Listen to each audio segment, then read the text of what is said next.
morning, Vietnam. Oh, that's the wrong reference. Good morning, happy aliens. It's your boy, Alien Number One, but my earthly name is Michael Ray Bauer. Actor, YouTuber, lazy MFer, whatever you want to say, that's who I am. This is the Happy Aliens podcast, where each and every Thursday night at 7 p.m. Wait, it's 7 in the morning. Pacific. What happened? Well, my alien body broke down yesterday and I had to sleep. So I was not able to get to today's podcast last night. But I'm getting to today's podcast today, 12 hours later. But we're here and we're doing things. This is the Happy Aliens podcast, where each and every week I get online and do some work at hopefully entertaining you guys, hopefully taking you beyond this world, introducing some new subjects or opinions or critique to things that excite me, whether they be in the world of pop culture, whether they be in the world of politics or latest news or theories. That's right. Whatever I want to talk about. And hopefully each and every week we have a unique guest from film, television, conventions, comic books, healers, you guys, other podcasters. We're going to have it, hopefully, every week, and I can be consistent. So, that being said, welcome to the Happy Aliens podcast number 3. And let's get rid of some housekeeping real quick, and we will move along shortly. So, the early birds that are online are, we got Waver, a member. Born Mush is online. Corn Difference is online as well. 19 Film 80 and Bowls Dip is online as well. And Corn Difference, he has an amazing podcast as well. I was very fortunate to be on his show as he was supporting me and hooking me up to pay my bills. And he allowed me to be on his show on a couple of occasions. And I truly appreciate it, Corn. Go check him out. He's an amazing dude. And he plays with Legos. So he's definitely a happy alien as well. That being said, please do me a favor.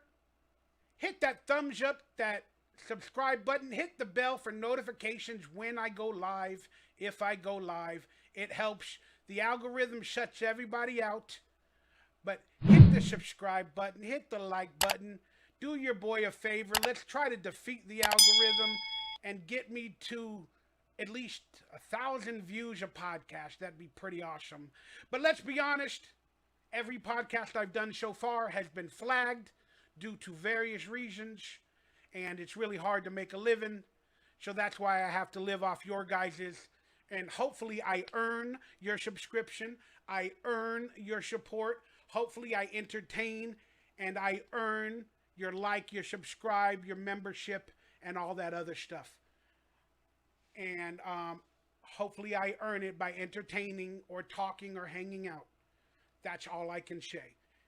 I have some stuff I want to say about some comments on my last video called The Anxiety Files, but I'm going to save that for another time, not during this podcast, but I got some stuff I want to say. Mikey, Alien Number One, is pissed off. So I'm going to rant and rave, maybe on the next walkie-talkie. Maybe after I do this podcast, I do a walkie-talkie that'll be released to members only. I don't know. But I'm pissed off. Some of y'all are irking me, pissing me the F off. But that's a subject for another day. All right, guys. This was last week's winner. This is week 1's winner. Unfortunately, it's not. I forgot to update it. Forgive me, guys. But every episode, we're going to have a winner through super chats, donations, memberships, and all that other stuff, where I write a number. And the winning number for week 1 was $41 in super chat or with memberships. And they win a prize from my merchandise store. Last week we had a winner. I forgot to update it. Forgive me. It was Brent Mania. And last week's number was, and I did write it down, was number, you can't see it, but Brent Mania won last week for $7. There was a couple of donations or memberships before, which equaled like $4 or $5. Then he donated $5. And that put him at the number 7. So he won last week. Collector's Conquest won in week 1. His shirt is on its way. I've already dealt with him, and he got his shirt from my merchandise store. And Brent Mania, he's going to get his order in for what he won in the next couple days. And now, for today's show, let's write down a number that when you guys match it, whoever matches that exact number with a donation or a membership, they're going to win a prize from my store. And the number's going to change every week. It's not always going to be high in the $40 range like in week 1. Week 2 was $7. So everybody gets a gift. Plus, if you don't have the super chat or the donations, guys, in the comments below, write, I want to win. And then by the end of this month, in the next 2 episodes, I'm going to put a hat together with all the people and the names of the people that wrote, I want to win, because, they're not able to support through super chats or donations or memberships at the moment. So I'm respecting everybody. Right, I want to win. I'm going to put all the names in a hat, and I'm going to pick it in 2 weeks on my show from that for a winner from my store. All right, let's write down today's number. It should be a big one. I had to pay my rent, and I ain't got no money. But let's write down today's number. I'll make it a medium one. Maybe we hit it, maybe we don't. But either way, I'm putting out a number.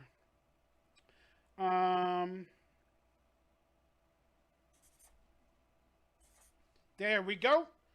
And I'll reveal the number at the end of the show if we reach it or we don't through donations, memberships, and super chat. And again, hopefully I earn it. Hopefully I earn it, and I'm giving you guys gifts, trying to support you for supporting me. I'm tired of people saying that I'm just begging and not doing anything or not working to make a living. It's not a good living, but I'm doing what I can.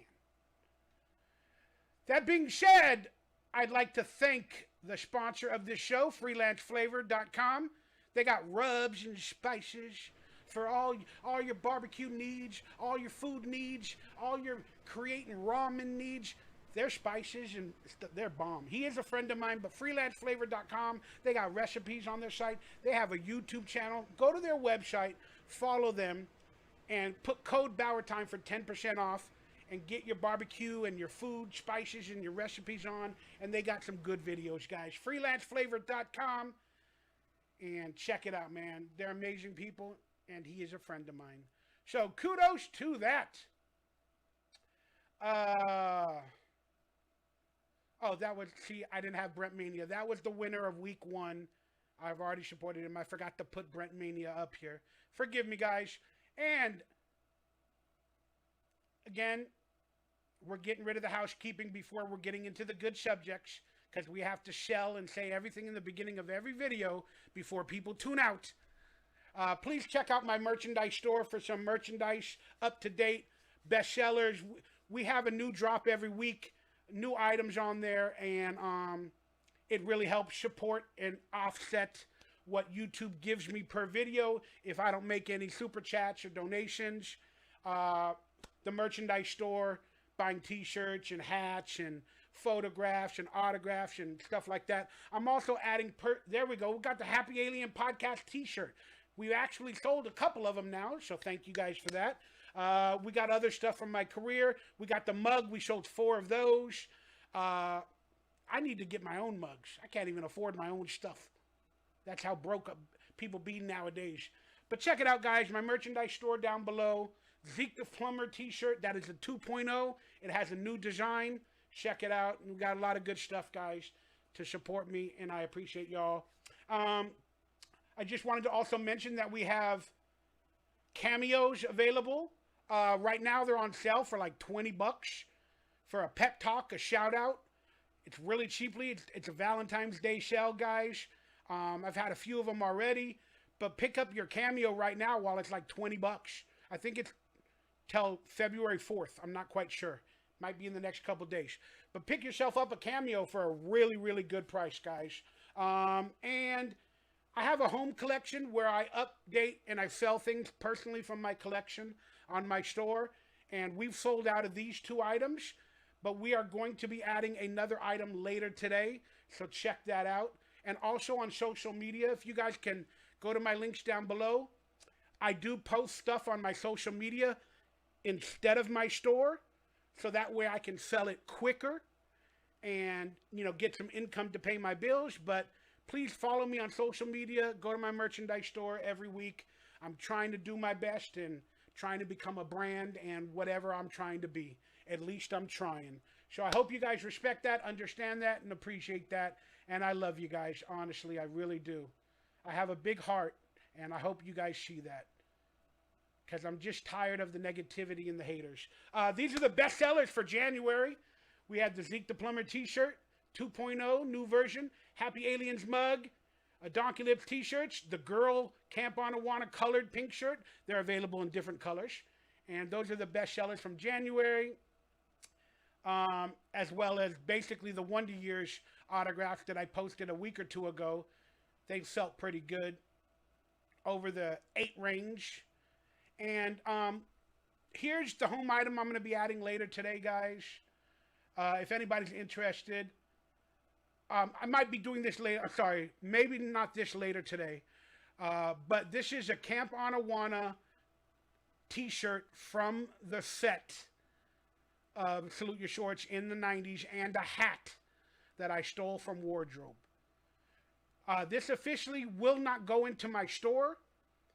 I do have offers for this already. An on-set used Camp on Awana shirt and a hat that I stole from Wardrobe. It's probably one of Ugg's hats.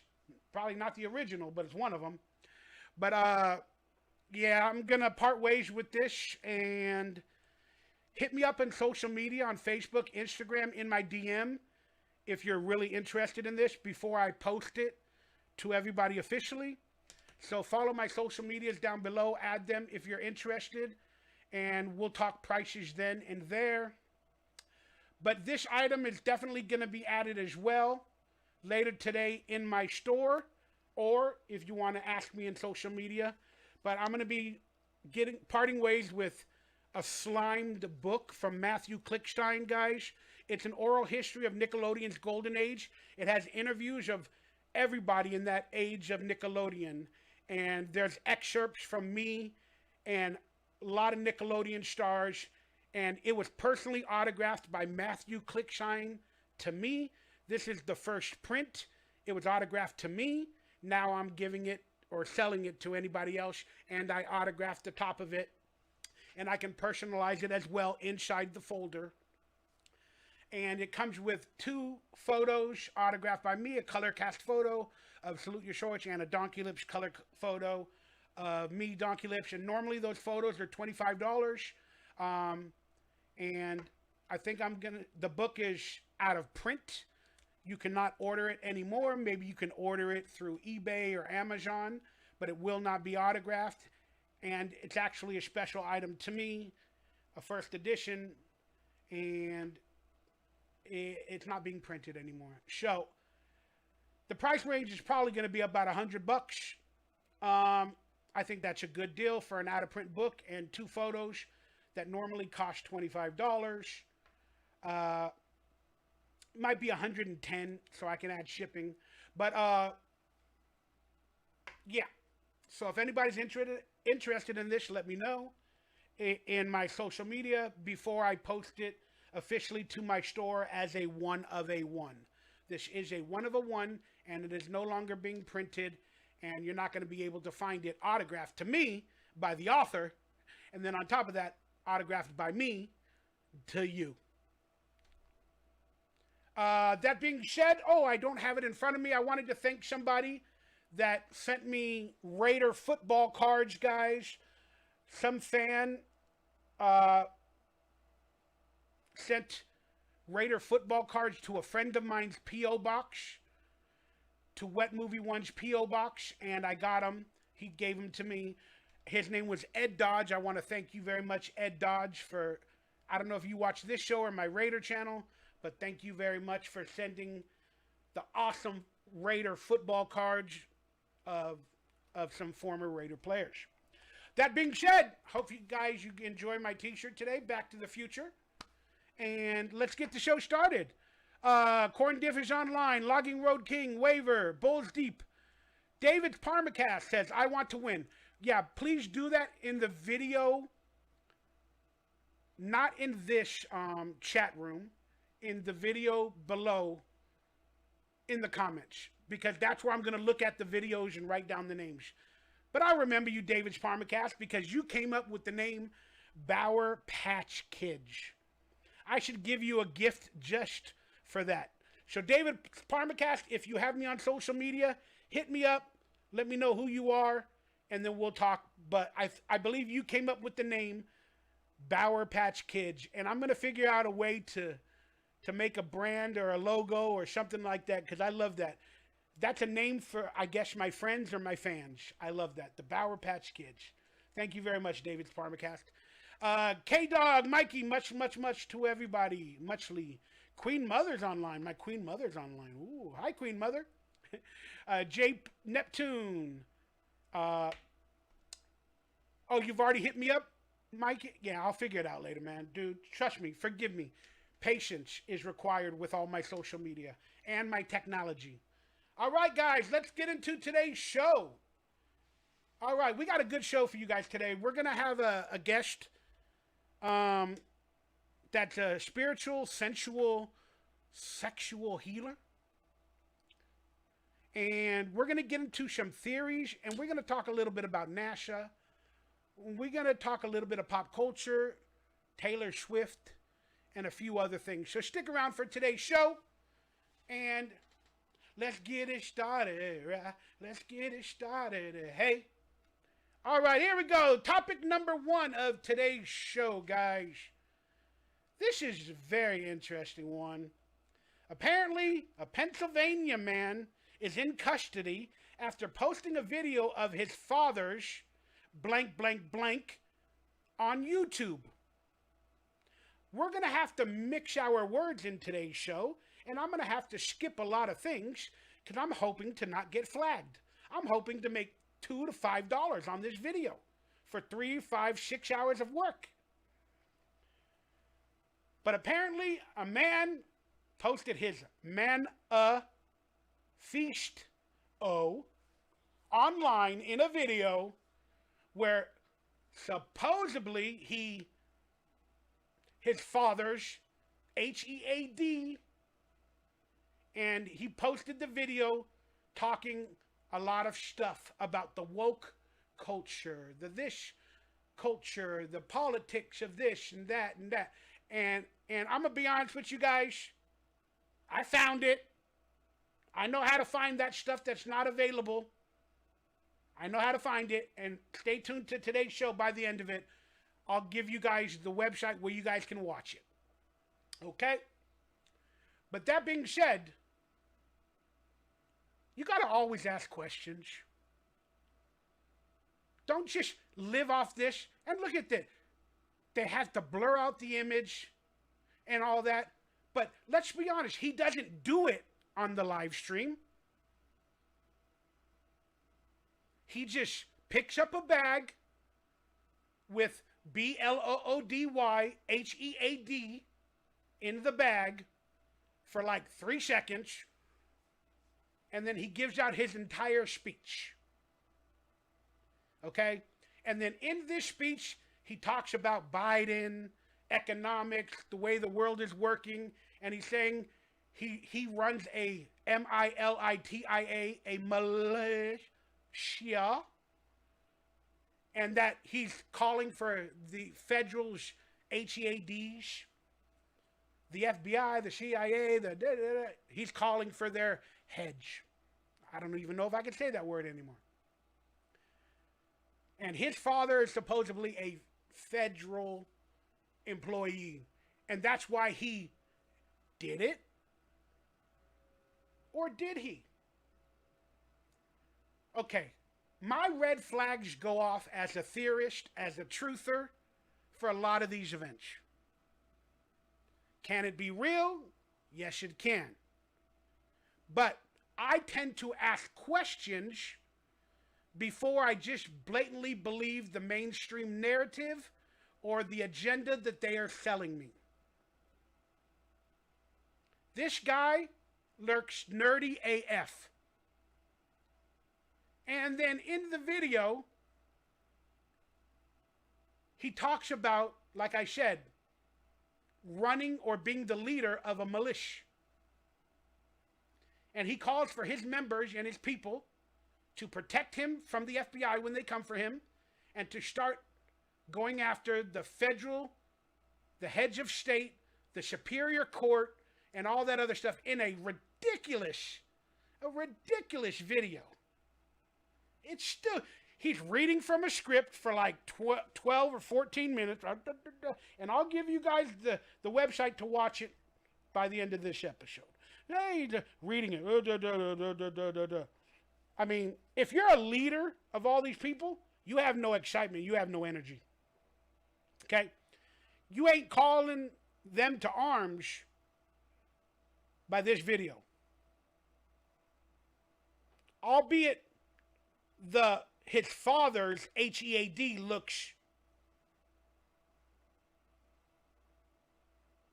If you're a believer of movies, it would scare you. But we talked about mask and special effects in the last episode. This could easily be one of those. Plus, it's in a BAG, a bag. It's covered with BLOOD, and you can't really see anything. Then on top of that, he's wearing a glove. It's in a bag, and he's in a white room. His entire room is white. Why is his entire room white? The covers on the bed.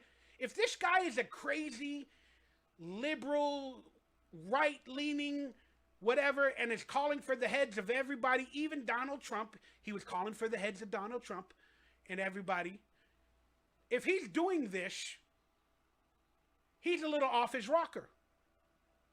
He wouldn't be wearing like a basic clean shirt in a white room.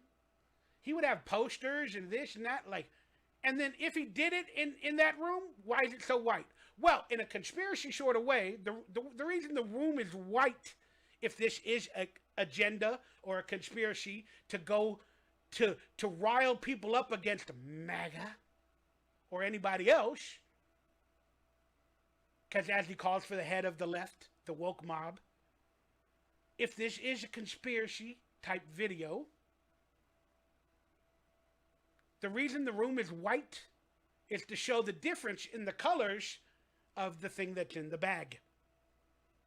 That way, everything is monotone, and then the other colors stand out.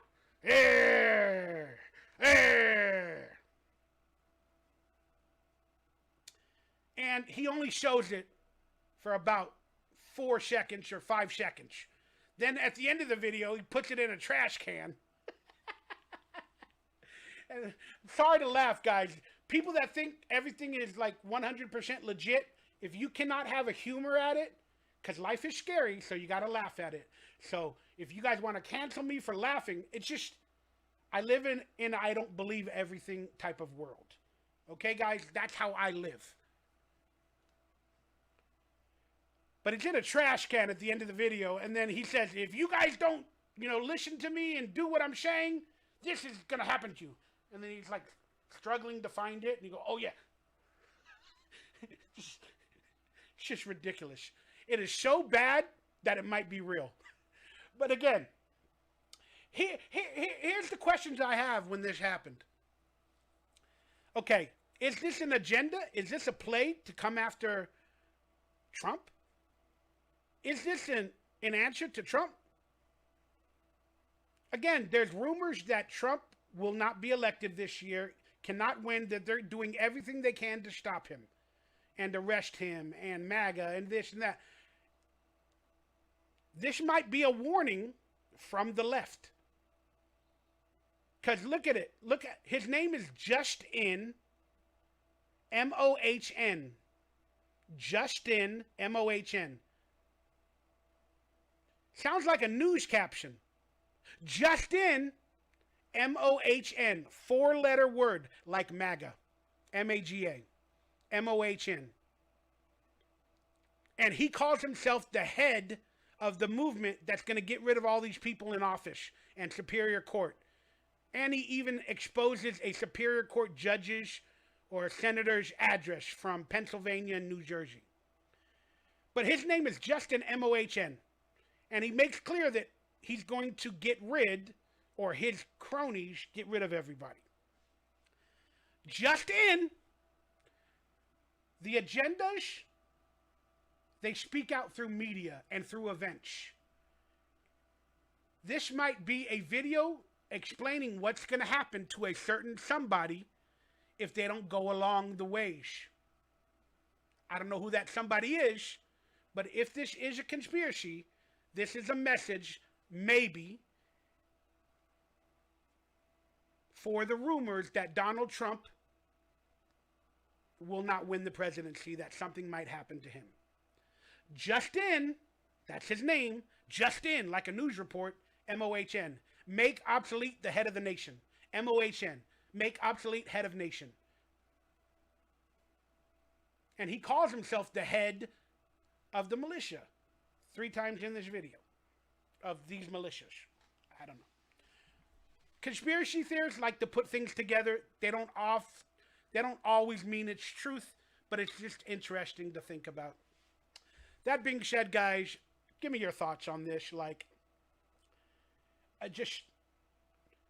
this might be used to ramp up new laws, to go after people's phone records, protesters. You know, they're going to say, you know, everybody's crazy like this person if you vote for Trump or this or that. Yeah.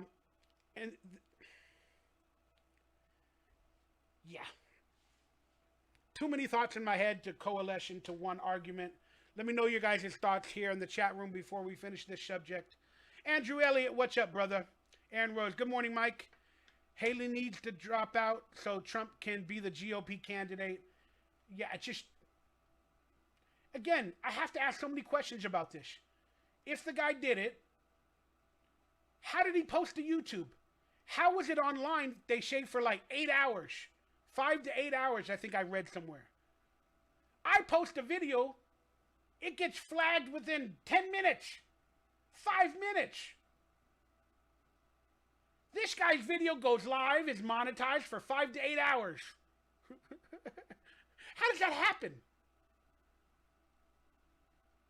They got the algorithms that listen to the words, and he says a lot of bad words, and he shows violence or whatever on screen. And nothing happens to him. He stays online, monetized for like 8 hours. And he still has a channel. I talk, I just say words. I get flagged, demonetized, copywritten, you know.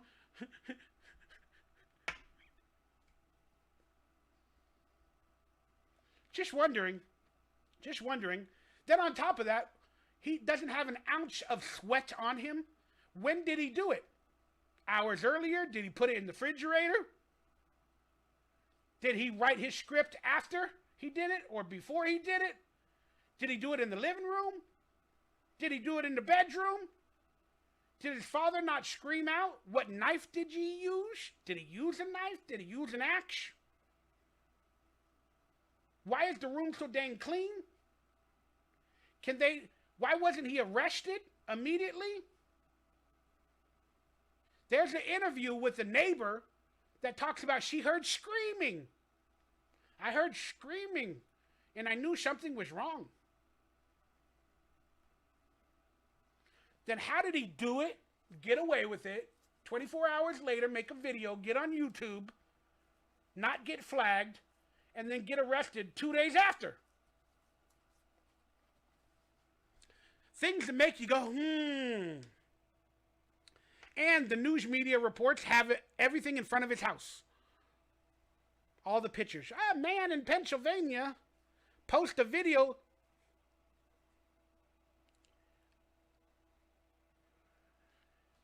All right, guys.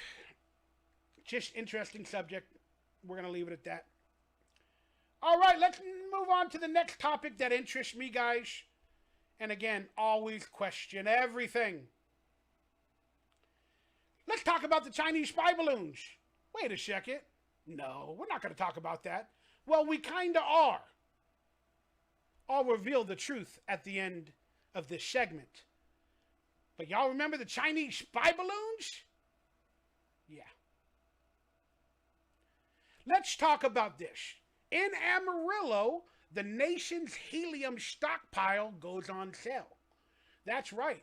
Helium is hard to come by, and there's only a few companies in America that process and create helium. It's not one of those natural resources that's available. They got to create it, pull it through the Earth's atmosphere, or however they do it. And it is rare. It is scarce. So they stockpile it. It's like gasoline. They got to stockpile helium. Well, let's just go into this. There was an auction that took place this week that will privatize the federal supply of strategically imported gas. Helium is a gas. Remember the blimp that went in flames that was full of helium? The Lindenberg? We had multiple vehicles many years ago that would fly in sky and space.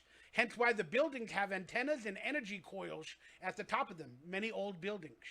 But helium is now being privatized, and the stockpile, meaning the reserves, went on sale to the highest bidder. And we do know who bought the helium. A Chinese corporation. But why did our helium stockpile go on sale if it's needed for medical industries? Well, they got enough. They don't need the stockpile. They're going to create more. No. There is a helium shortage, and it's really impossible and hard to make as much as they had in their stockpile. So you got to question, if it takes years and years and years and years and years to develop a stockpile, why did it go on sale? And now the helium companies are being privatized by the private sector, and then it went on sale and it sold to Chinese corporations. And the stockpile is now federalized, but they sold to a Chinese corporation. Chinese spy balloons, maybe? What is helium used for? Medical industries. Your balloons at a party. Hello, how you doing? Hello, how you doing? I'm sure it's used for many other things, but let me just quickly tell you who the highest buyer of helium is. This is going to blow your mind. It's not China. Well, now they are, because they bought the stockpiles, Chinese corporations. It's NASA. The highest buyer of helium is NASA. Who invented NASA? George Bush Sr., as well as the FBI. George Bush Sr. created NASA. NASA is federalized. And now helium has been federalized as well. Wait a second.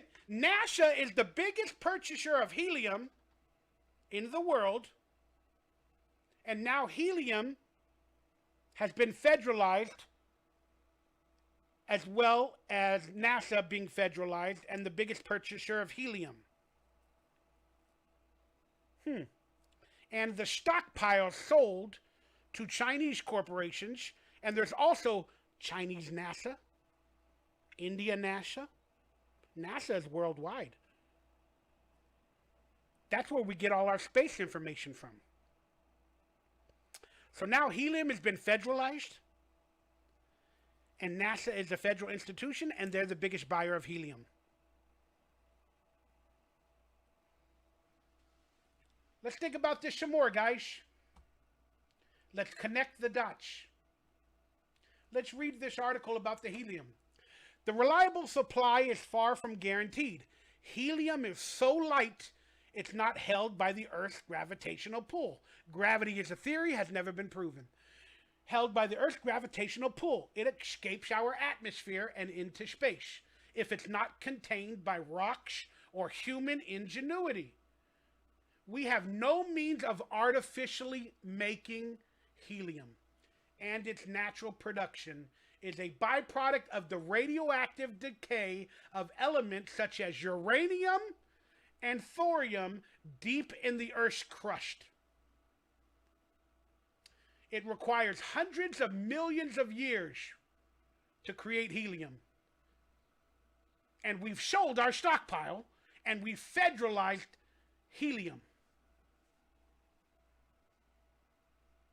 Could helium be used for other people for travel of free-range gas? There are other energy sources out there that they don't want to be known. This week will bring a... I'm sorry, where were we? We're using it up in a considerably faster pace. With every Macy's Thanksgiving Day parade, a little more is lost. Are you blaming the Macy's Thanksgiving parade on helium? I mean, they do use helium. You're going to blame parades? This week will bring a big change to the Cliffside plant, which accounts for between 20 and 30% of the nation's helium. About 9% of the world's supply. Congress has decided the most responsible way to steward this finite asset is to sell the Bush Dome. Wait a second. NASA was created by Bush. They used the most helium in the world. And now this company that produces 30% of the world's helium, which is owned by George Bush, it's called the Bush Dome. Wait a second. He created the FBI, NASA, they're federalizing helium. It's hard to get. They sold their stockpile to Chinese corporations. And he owns the plant that makes it. You guys see where I'm going here? Congress has decided the most responsible way to steward this finite asset is to sell the Bush Dome. It's such a fine asset. It's hard to make. It's hard to produce. So let's just quickly sell it to Chinese corporations because we can make more. It's not a problem. It's not a problem. Let's sell the Bush Dome. We still got enough for NASA because we create it at the Bush Dome for NASA Bush Company. The federally owned helium it holds and most of the accompanying infrastructure. Oh, that's interesting. Not only did they sell the helium to possible allegedly Chinese corporations for about $1 billion or more, Congress has decided the most responsible way to steward this finite asset is to sell the Bush Dome. The federally owned helium it holds and most of the accompanying infrastructure. That means the secrets to making helium and the secrets that come along with it and the building and whatever. So, there's a possibility the Bush Dome is owned by Chinese corporations now. And they're going to sell to NASA, which is an American corporation. And they're going to have to pay federalized taxes on that. So the Bush Company no longer is going to produce the helium from their Bush Corporation. And they've made about $1 billion selling the helium production factory to Chinese corporations. But they're still going to, probably get a percentage of it being sold to NASA, which is created by Bush, because NASA is the biggest buyer of helium. And there is a Chinese NASA as well. There's an Indian NASA. There's a Russian NASA. They just call it by different names. An auction is scheduled to take place January 25th, and it's anybody's guess who will take ownership. We've already found out. They're linking it to Chinese corporations. The sale is legitimately mandated as a government cost-cutting measure, but the opponents warn that it could have devastating consequences. Whatever happens, the Panhandle is bound to remain the center of debates over this vital natural resource. They're not only buying farmland, they're buying up our natural resources of helium. The federal government has stored helium in the Bush Dome since the 1960s. Wait a second. That was the same time NASA was created. Helium and NASA. Helium and the FBI or the CIA that was created by Bush as well. The federal government has stored helium in the Bush Dome since the 60s, when the gas was prioritized as a strategic asset during the Cold War. But in the 90s, President Bill Clinton took aim at the national debt, and one of his proposals resulted in the Helium Privatization Act of 1996. 666, if you look the numbers backwards, as above, so below. The law required the Department of the Interior to sell nearly all of the 30 billion cubic feet of helium that was in the reserve by 2015. All right.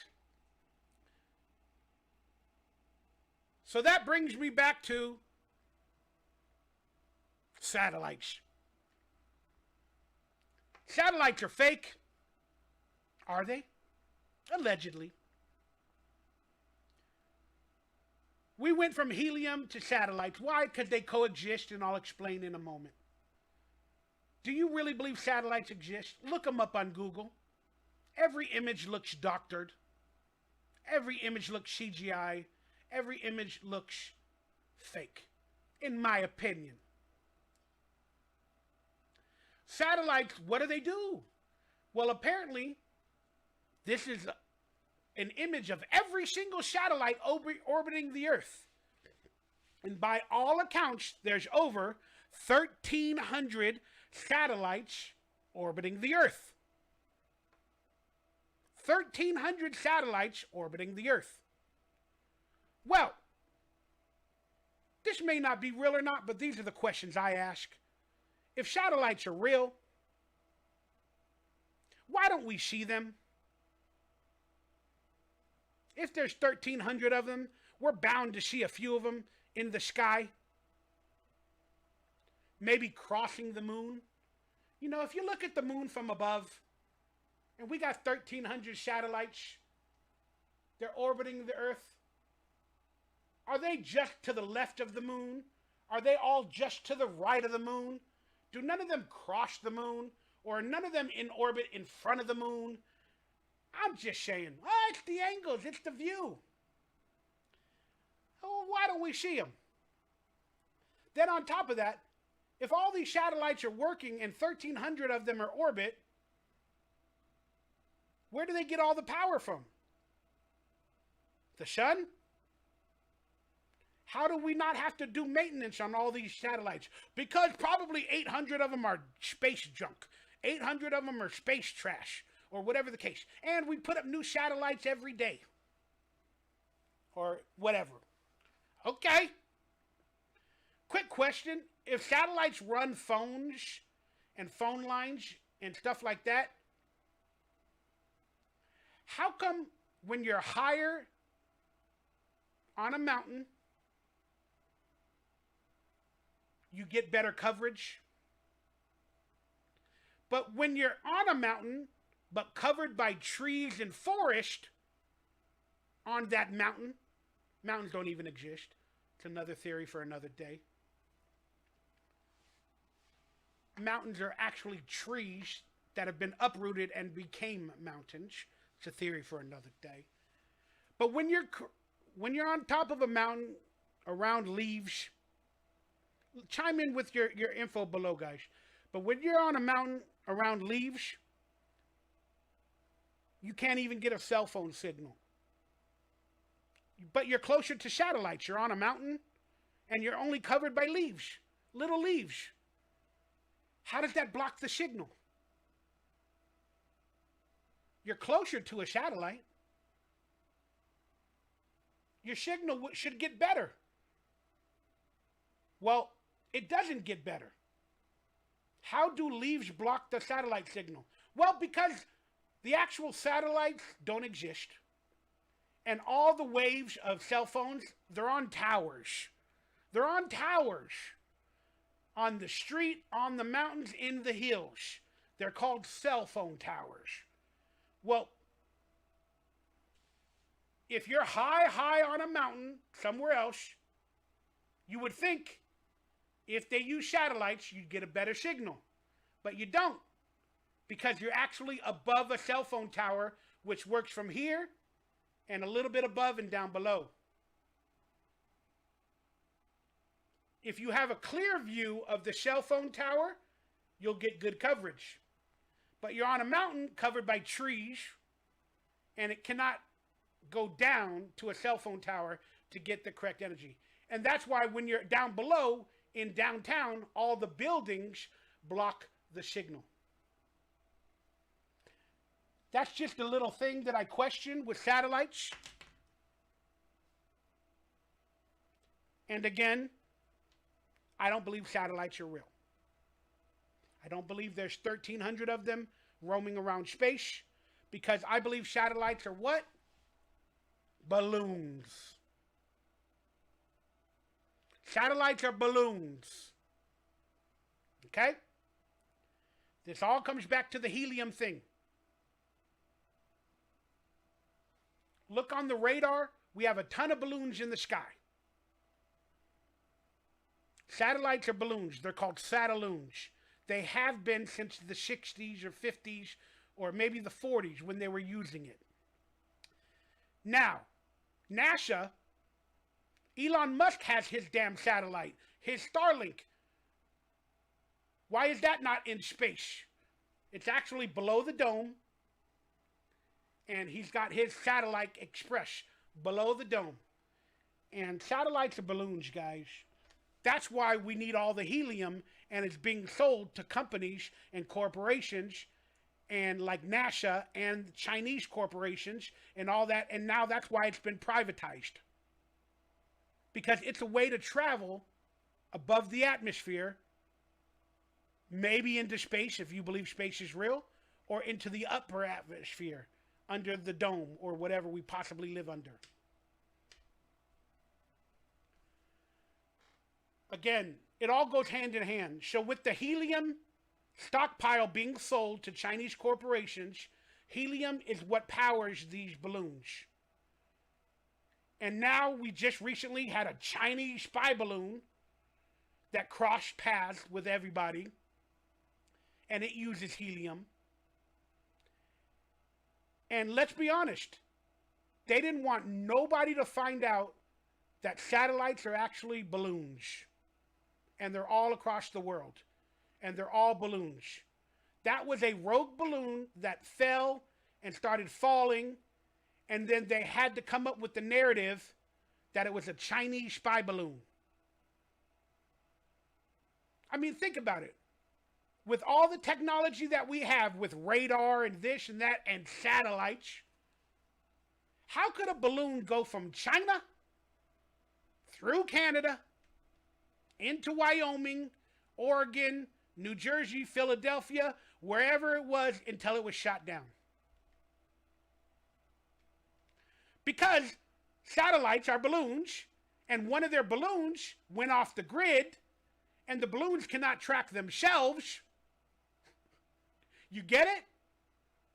Because if there was actual satellites watching the balloons, they would have figured it out and they would have blew it up in the ocean. Whether Canada did it or whoever else, they would have done it in the ocean.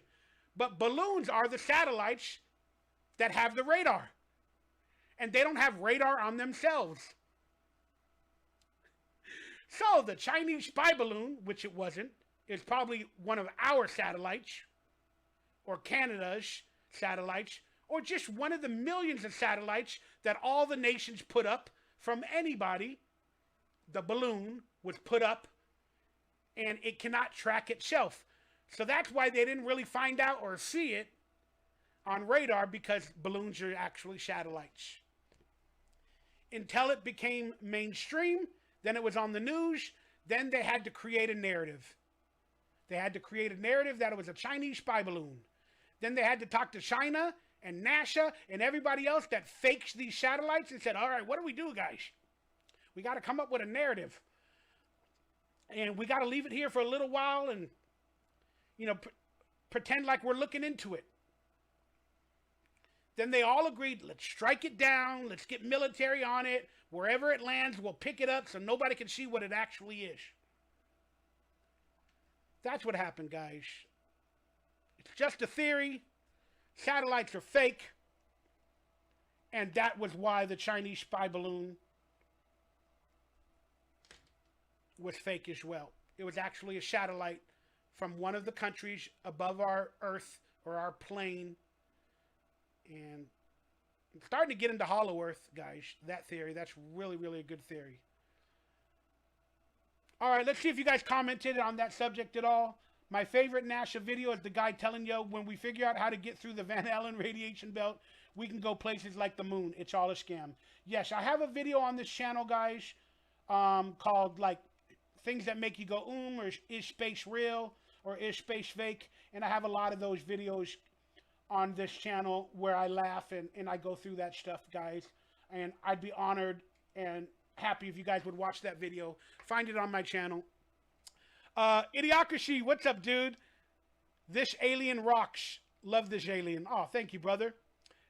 Baby Teeth Neptune. Cell phones don't work off satellites, yo. That would be a satellite phone, and they're like global phone. Yeah, I'm not saying I'm correct with everything I'm saying. I am just a stupid alien. But some of my theories are interesting questions, guys. And you got to ask yourself that type of stuff. All right, now, what do we have on screen? Well, space trash. So not only do we have 1,300 satellites in space orbiting the Earth, we also got millions and millions and millions of space trash. Okay. With all these satellites that are not working and possibly broken down, that are not being updated, again, I don't understand how they continue working. My cell phone breaks every 2 months. Imagine satellites. Their technology can last forever? No, they do manned space missions. They go on the ISS. Well, how do they avoid all this space trash? Well, didn't you see that movie where the space trash hit Sandra Bullock? Yeah, that's real. That's real.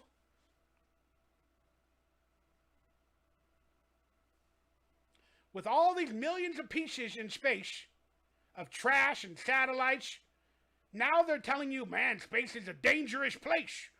Space is a dangerous place. Again, if space exists. They're talking about whatever's under the dome or the Van Allen radiation belts or whatever's going on. That's what they're talking about. But if they're now freaking everybody out to not ever want to go into space. And then if there's so much space trash, how is Elon Musk and all these corporations flying people into space? Makes you think. And what does helium do as well? If I could bring it back to the helium. Helium makes you float. Makes things lighter than air. And here's a theory I just came up with right now. If astronauts are fake, or they're faking it, or they're filming it at a studio, we'll talk about that in a minute, they would need a lot of helium. Pour it into a room, make them lighter than air.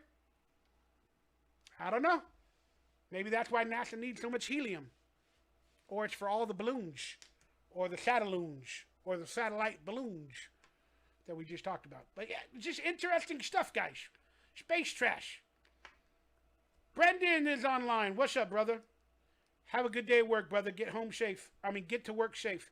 What up, pimpin'? Glad I caught you live. Thank you, Polychronopoulos. That's a good name. Rick W. What's up, Rick W? Thank you for chiming in. But hey, man, there's a lot of space trash, guys. I don't know what you guys want to believe, but that's some interesting stuff, y'all. It just seems fake AF to me, guys. Satellites are in the space station are in Earth. What? Sorry, I can't see the whole thing. I'm on the bus. No, I missed it. Satellites. Can't read the whole thing. Satellites in the space station is all on low Earth orbit, not that far away. Yeah. Again, there is no real orbit past Earth that we've ever been gone. The moon is past low Earth orbit. But apparently we've been to the moon. Yeah, you guys watch that video on space from my channel. All right, guys. Let's talk about NASA owning everything, guys. Helium. George Bush created NASA. Now let's talk about NASA Studios. That's right. NASA, if they fake moon landings and all this, they need entertainment. They need Hollywood special effects. Well, NASA, many years ago, hired a movie production company to go to their facilities and create a studio to teach their astronauts and blah, blah, blah, and all this other stuff. And what happened is that studio was also producing movies for other studios at the NASA facility. And then that production company that built their studio for movies and to train NASA, they had to sue NASA because NASA took back their location. They stopped paying the studio, and basically it became NASA Studio, where the actual studio people that were hired many years ago to create movies and train NASA was basically fired and let go and hostilely taken over. Let's watch this report about the new NASA Studios. Guys, this is a doozy. If this doesn't prove that they fake almost everything, I don't know what you guys can see.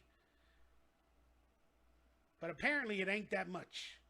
I just had to know why NASA is the home of the world's largest flame-retardant green screen. Which, of course, I get fact-checked, and then they say, no, we had Big Easy Studios in our facility filming a few movies, but it's the court case mentioned at the bottom that had me really interested, which we'll get to that, and man, it's condemning. Big Easy Studios has everything you need for your next major studio or independent project. So they're a company that helps studios get their footing. We also have Big Easy Productions, and they do movies that I can't talk about right now, but they also do movie productions here as well. So what? Why can't you talk about it? Taking a look inside Meet You facility, you'll see the green screen and you'll see the inside of their stage studio, which just so happens to look exactly like Warner Brothers stage studio. And on the B-roll footage, when they went inside Meet-Chow, they showed a lot of the effects that Meet-Chow uses in their production, showing that they can augment reality right in front of your eyes. They show you they can make a spaceship appear out of thin air. They show you that even the rockets that you see on television could possibly be this CGI effects that they apparently use throughout this whole presentation in their B-roll footage. Faking gravity by having people hold on to their hair, faking the inside of shuttles, and the list goes on. We're talking about layered footage, green screen, CGI, the whole 9 yards that we always accuse NASA of doing. And now you see that they do it with ease. Here's some footage of them utilizing the world's largest green screen. And I want you to take note. Look at this harness. You see how it's sitting on this person and it's going up under the legs. That's actually a ZFX flying effects harness. ZFX specializes in movie harnesses. This is that harness that was being used. It's the 3-point harness.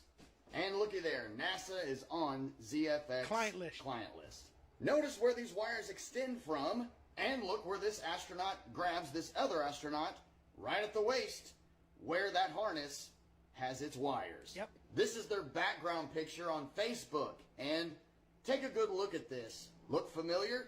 Now pretend you're standing about right here. Make the screen a little bit better for you guys to see that whole studio presentation. Forgive me.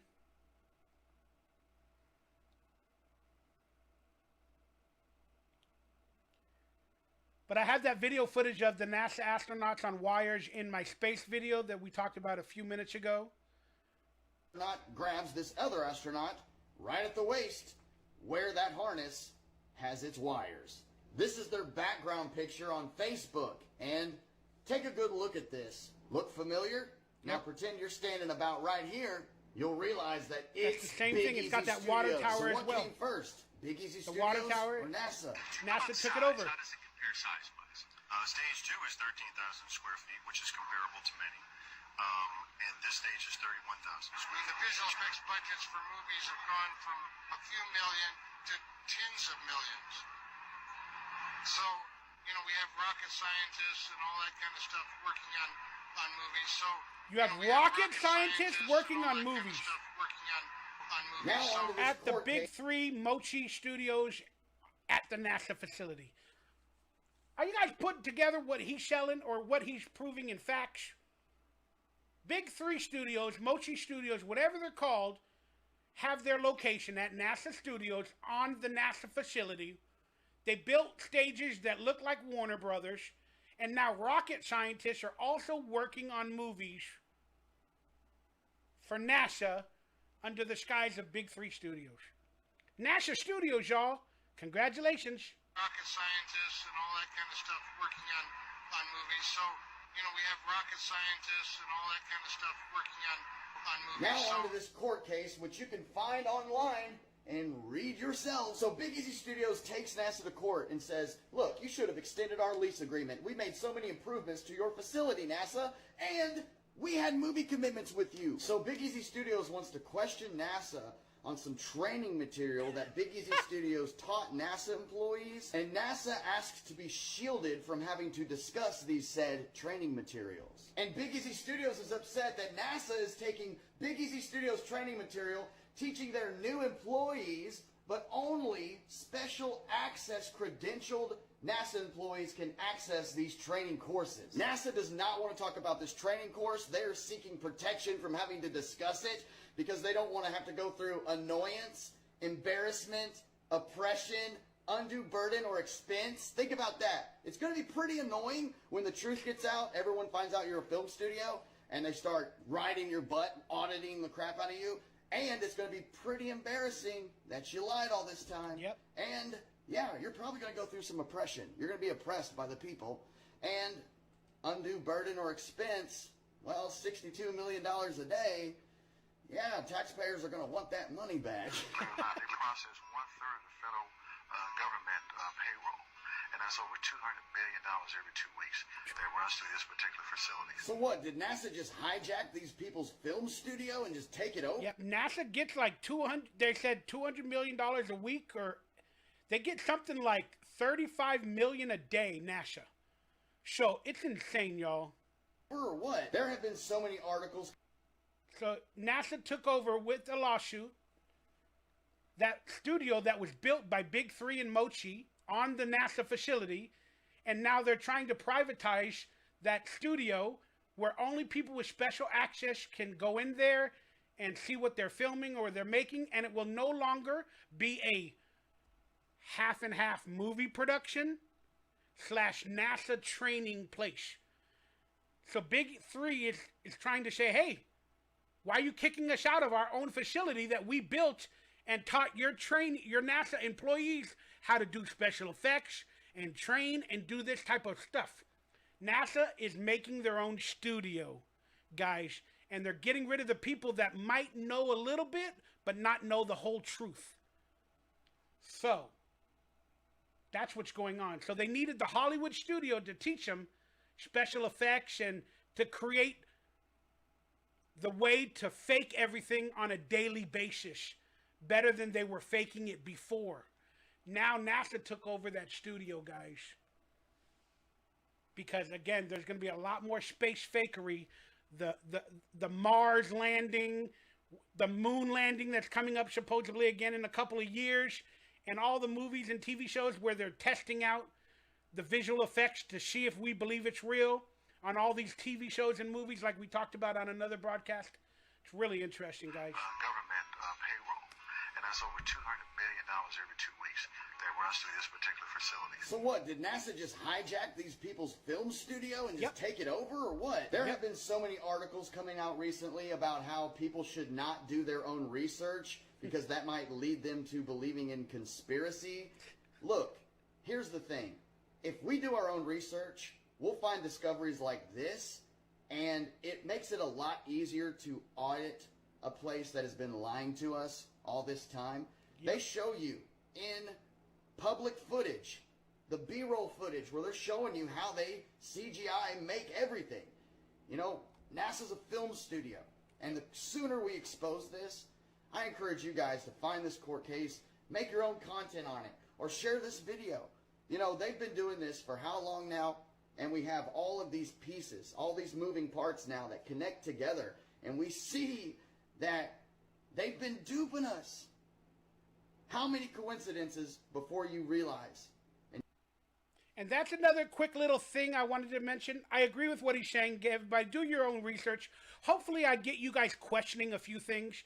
For those of you that are not all the way there or on the same path as me and some others, hopefully I'm bringing you guys to question a few different things, because we need to do that. Because in today's reality, we don't know what's real from fake. And just quickly with this thing on screen, you see like a door opening up. And there's another theory that I haven't talked about, and I got to do some more research on it, but I got to show film footage. But from all the archival footage of NASA, you will never see a door open in space. You will never see a door open in space. With real NASA, I don't know if it's real, but NASA footage. You will never see a door open in space. Why? Because it can't be faked. It can in movies. And people say, I know I've seen it. I know I have. I know I have. You've seen it in TV shows and movies. That's the brainwashing. But actual NASA footage, they're supposed to get compartmentalized, and they suck out in the air, and they decompress, and they do whatever. You know, they walk into a room, close it, decompress, then they open to space. So that room has to decompress to space atmosphere slowly in order for the astronauts to open the door and get out and float out. Why do you not see footage of them astronauts coming out of a door in space? You do in movies, but not in NASA footage. There's footage of a door opening in space, like a bay door from NASA, but it looks like a plastic door. It goes like this. And it like waves like there's wind. It just... And then you never see a NASA astronaut coming out of the doors. If they got cameras on the outside of these satellites or space stations or you know, space shuttles or whatever, it's easy to film an astronaut coming out of a door. But there is no footage like that. Why? Because it can't be faked. Because they use wires, they use planes, they use helium. It cannot be faked.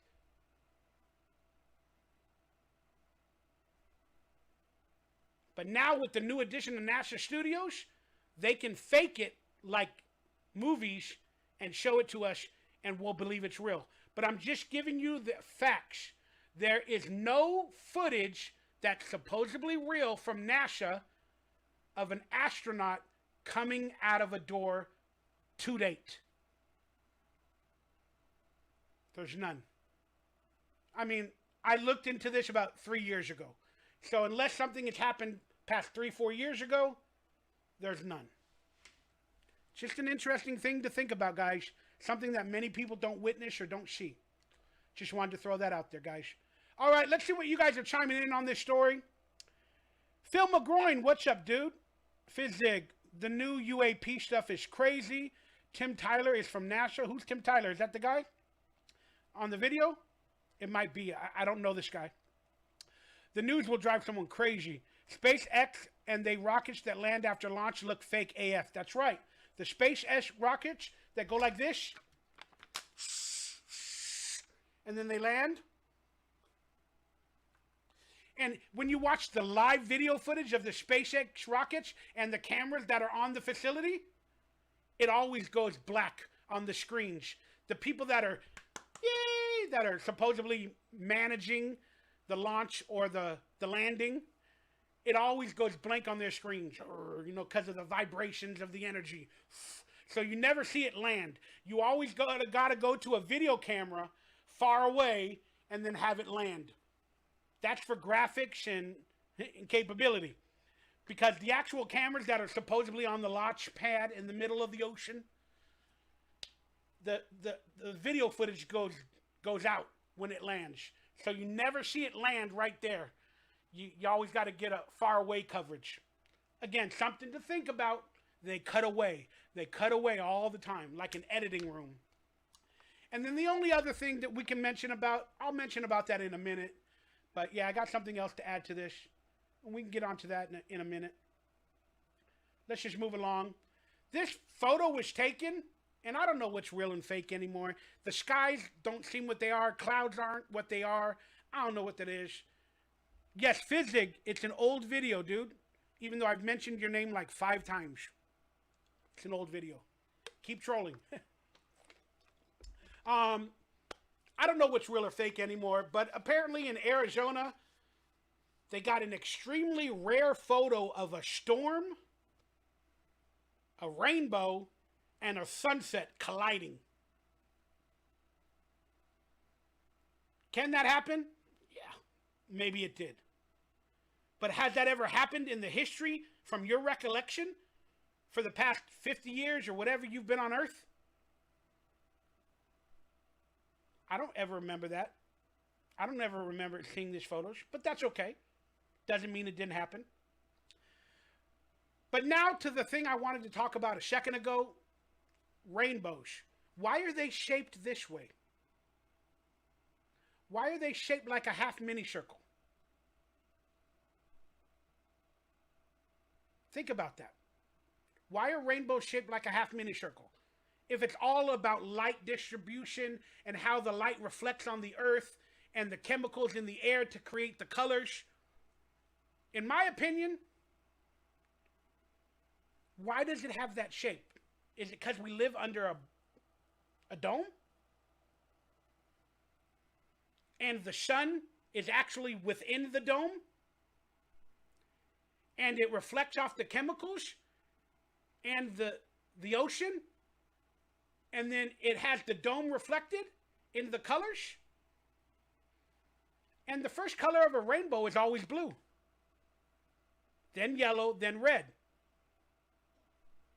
That seems like when you're on a street, blue or green is go. Red is get worried.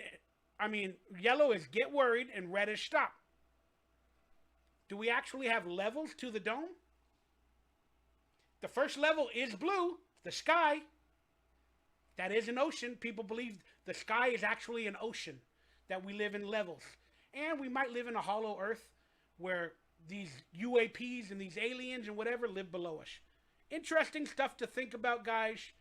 I enjoy it. I appreciate it. Everybody hit that thumbs up, that like, that subscribe button. Consider super chat donations if you want me to answer questions during the show. And hopefully I earned your subscription, your support, and I'm entertaining you guys. I appreciate you all so much. All right, let's move along. All right, guys, the guest on this week's episode is Faith Mystic. She is a sensual, spiritual healer, and she considers herself like an alien, like a creature of another world, and she's a really, really interesting person. And I've had the pleasure of getting to know her for a few years now, and we finally got to hang out and talk, and she was willing to be on my podcast. I'm sure I made jokes at a lot of things because I am a comedian, but it's a really interesting video if you guys want to get to know her. And let's watch a few minutes of it. The full interview is for members only, but let's watch a few minutes of it and let's enjoy this interaction of me with a beautiful girl.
What's up, people? It's your boy, Michael Ray Bauer, and I am in bed, no pun intended, with a beautiful healer, mystic. She goes by the name Faith. Introduce yourself to everybody.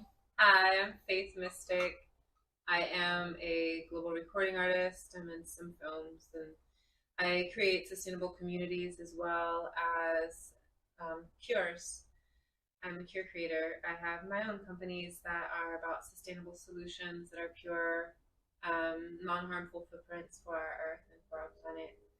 And I'm about activating and upgrading the lives of others around us so that they don't have to wait their entire lives to be happy, including me. Basically, she makes you feel alive. Your spirit is golden, and she brings sunshine into people's lives. You've done that by hanging out with me, getting to know me, and I appreciate you. I appreciate you. So, everybody, for exclusive members, thank you for tuning in. This is the exclusive full interview on the Happy Alien podcast. And you know what we do on this show. We just talk, and we have a good time. And we just try to learn who people are. And by the end of this, we're going to find out if you're actually a happy alien. So let's start it with that. Do you consider yourself otherworldly? Scientifically, I have the rarest blood type that exists. It's, I don't want to say it all online because I'm really protective of myself and how many know what it is. But they said it's the least human blood type that they have discovered. And I for sure, like my pupils blink some moments. Like they literally, I do retreats in Mount Shasta. So you know about Mount Shasta, they see a lot of sightings. And the Lemurian family, and yes. So when I'm there, my pupils go from circles to slits, like to long lines. And the ones who come to my retreats, they tell me about it. And there's nothing, I cannot stop it. I have not figured out how to control it yet. And then I also don't have the same diet. I have a whole nother type of bone cartilage than others. Do have like extra meniscus, extra cartilage, extra like enamel thickness on my teeth, and it's really beautiful what I've been gifted with. I have these giant eyes, which really makes me not. She does. I've been staring into them for a few years now through photos, but now in person, and I call them, when I see a woman with beautiful eyes, like big and broad, I call them animation eyes. Like, Japanese animation eyes. If you know Japanese animation, the eyes are always big and beautiful. But yours are like, of course, they're big and beautiful, but they're like, and I'm not trying to use the term as a derogatory, but I called it alien eyes earlier. Yeah, you did. Because these are eyes that I typically do not see like from the women, and there's something unique about it. So it's alien to me. So that's why I said, you got alien eyes, because I'm drawn to them. Because I consider myself like, I know I'm a part of this world, but like I have visions as well. You're a healer, and I have visions as well. I have dreams. I'm a pretty good predictor of what's going on in the world. I view people. I can pick out good people from the bad. and then I have nightmares and dreams, and almost all the time they come true. So, and I've had visions throughout my life, whether it be of Jesus, ghosts, creatures. So I feel otherworldly, you know? So I guess that's why I called it the Happy and Alien Podcast. We talked a little bit about healing a minute ago. So what does that entail? What do you do for people to heal them, and what do you consider yourself a healing of? And forgive the plane, but you know, we are near an airport. But yeah, what do you consider healing? And could you do a quick message or song or vocal to maybe heal the people that are watching you of something? Yeah, I would love to. So you don't need all the. I mean, if you do, go ahead. But I just. Do you have a chant? Is that how it works? So what I do is I scan. So I scan to see who's going to see the video, and even those who have not yet received them, and who will receive them. Okay. And then the ripple of that, the intentions to bring healing forth. And what I offer is that they acknowledge the loved ones also when they watch these videos, so that they're thinking of them, they're feeling of them, those who need healing also, so that it can grow like roots and expand through people out. And I do sing, and I do have abilities through my hands also. I do distance healing, so I can do it through video, and I do it also close by healing. Can you speak it up a little bit? Yeah, so I am going a little bit deaf. I do. Sorry, guys. Healings as well as close in contact healings. I work with crystals. I work with their bodies. I work with their Akashic pasts by looking into who they've been as souls, if they've been reincarnated. Like you're sitting on your on our chairs, Tequila. On my rump. You're sitting on our chairs. I'm sitting on my rump. It's called the rump. When I grew up, they were called rumps. And then every couple weeks, my father would make a rump roast. You know what a rump roast is? Sounds meaty. It's the rump of an animal. Oh. And then he would make me that. You're a vegan. I am vegan. So she don't like me talking about rump roast. Unless it's of probably another person's nature. What? Are you touching my honey? No, yeah, well, you're getting all over the bed. I'm going to charge me extra. I'm going to have to wash it off. $250 down payment, just in case. I got you. You're good. Supposed to be. You're good. Tell them it was bodily fluids. I'm just going to wash it. Tell them you drank a little bit too much rosé. All right. I want you to give me a better future, comeback, better days ahead, quick little song, chant, or whatever you want. Because I really need it. And you guys take this as well. Take it in. She's doing it for you.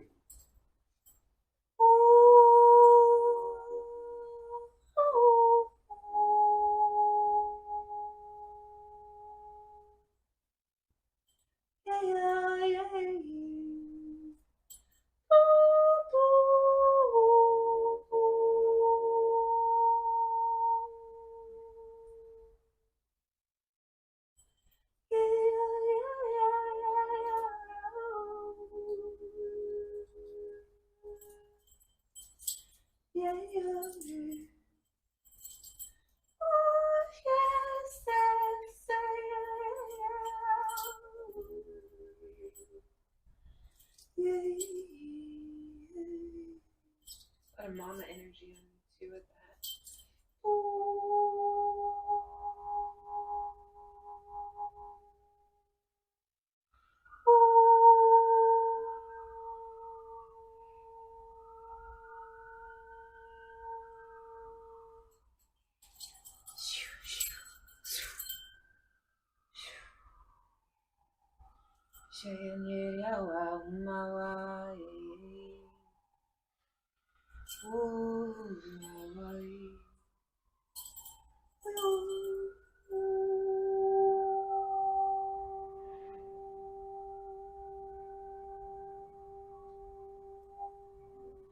Felt it. I probably ended it too soon. Oh, I'm glad because my shoulders starting to get tired. I apologize. Yeah, I am a was comedian, so forgive me. I was actually starting to feel like I was lifting weights for a moment there because I was like, had my arm up for so long, moving it up and down. I was like, wow, that's a workout. No wonder my shoulders are tight because I've been doing kidneys on weekends. You need to get you a Vietnamese massage. I could have that. You need to go to those Vietnamese people. I don't trust others to touch me. I love it when you get a Vietnamese massage. They walk you in, and then in the middle, they start doing the massage and everything, and then 2 minutes later, you pay now! You pay now, fat boy! You pay now! Oh, that's so sad. I'm just kidding. I was trying to be funny. Oh. No, thank you very much for that. And to be honest with you, while you were doing it, I heard ambulances or alarms. I did hear that too. You know, because we do live in the ghetto, or we're in the ghetto. We're in the no-ho ghetto, if people would know North Hollywood area. But thank you for that. I really do appreciate it. You have a beautiful voice, and it's really, really kind to just sit there and hear like a great energy coming through a spirit. And, you know, when people get healings and all that, do you think they need to react a certain way? Each being reacts in special ways. So, did it bother you that I kind of did comedy? Like, maybe I cut you off and I did comedy? No. I was just wondering, you know, like, how professional do you have to be? You know, like when you used to do the Pledge of Allegiance back in the days in school, it's not allowed anymore. But, you know, if you coughed or sneezed during it, they would send you to the principal. They're like, that's disrespect to the flag.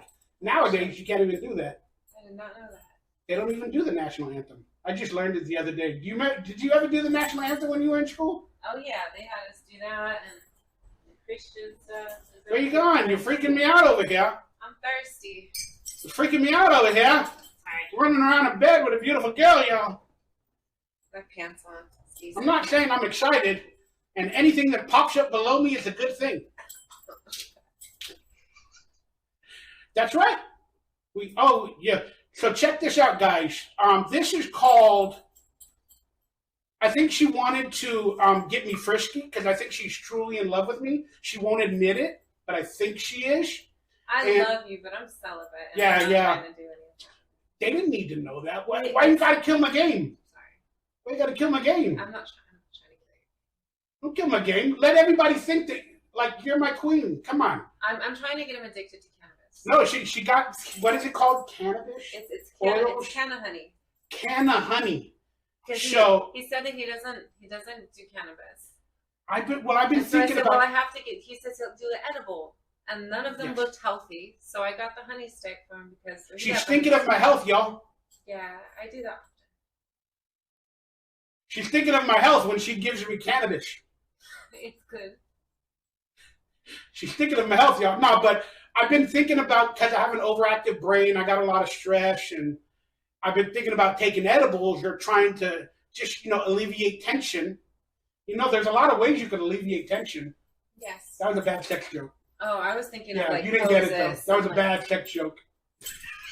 But so I talked to her about doing an edible, or that I might try one in the future.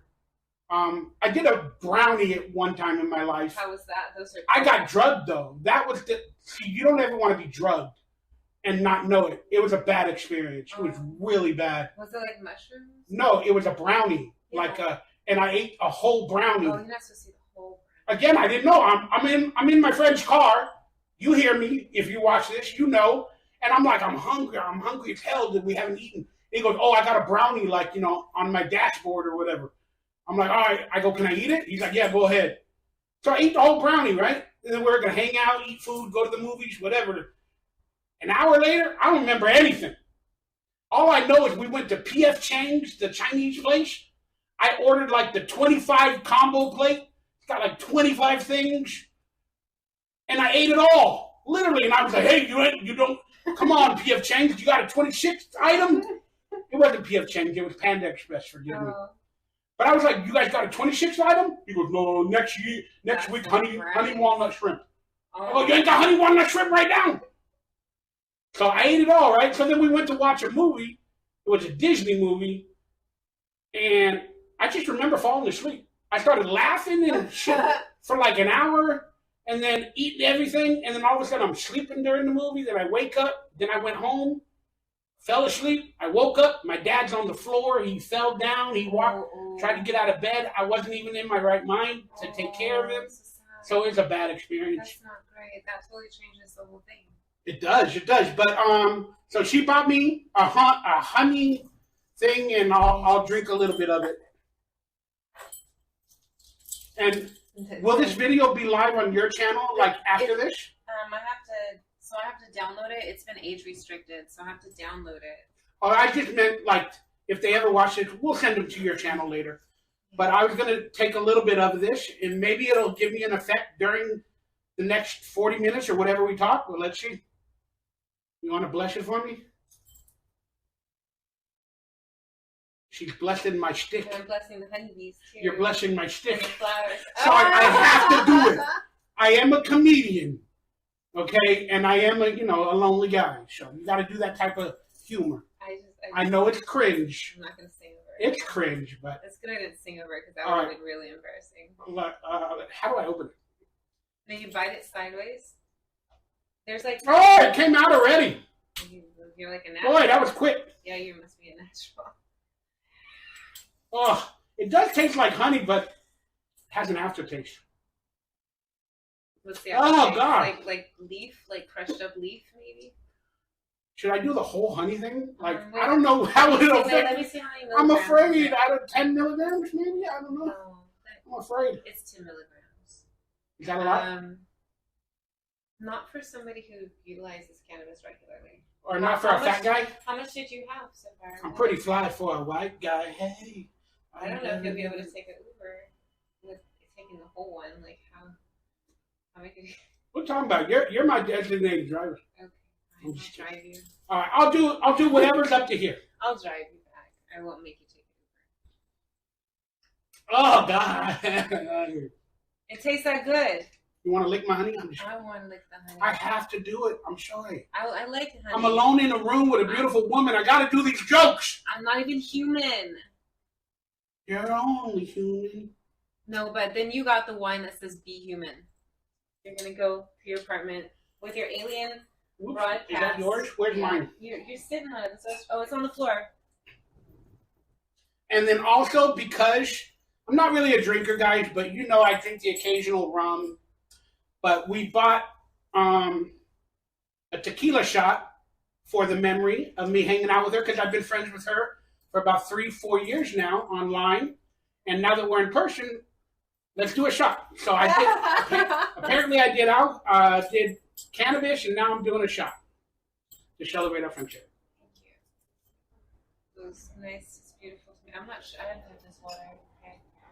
Oh yeah, you got to do a chaser. Do you want the kombucha chaser, or do you want the wine chaser? I want the whole experience of all this nasty alcohol. No. Yes, you don't have. I'm just gonna. Salute. Let's make a salute. So, salute to Faith Mystic, my very good friend that has brightened my life for many years now. Talked to me when I've been lonely,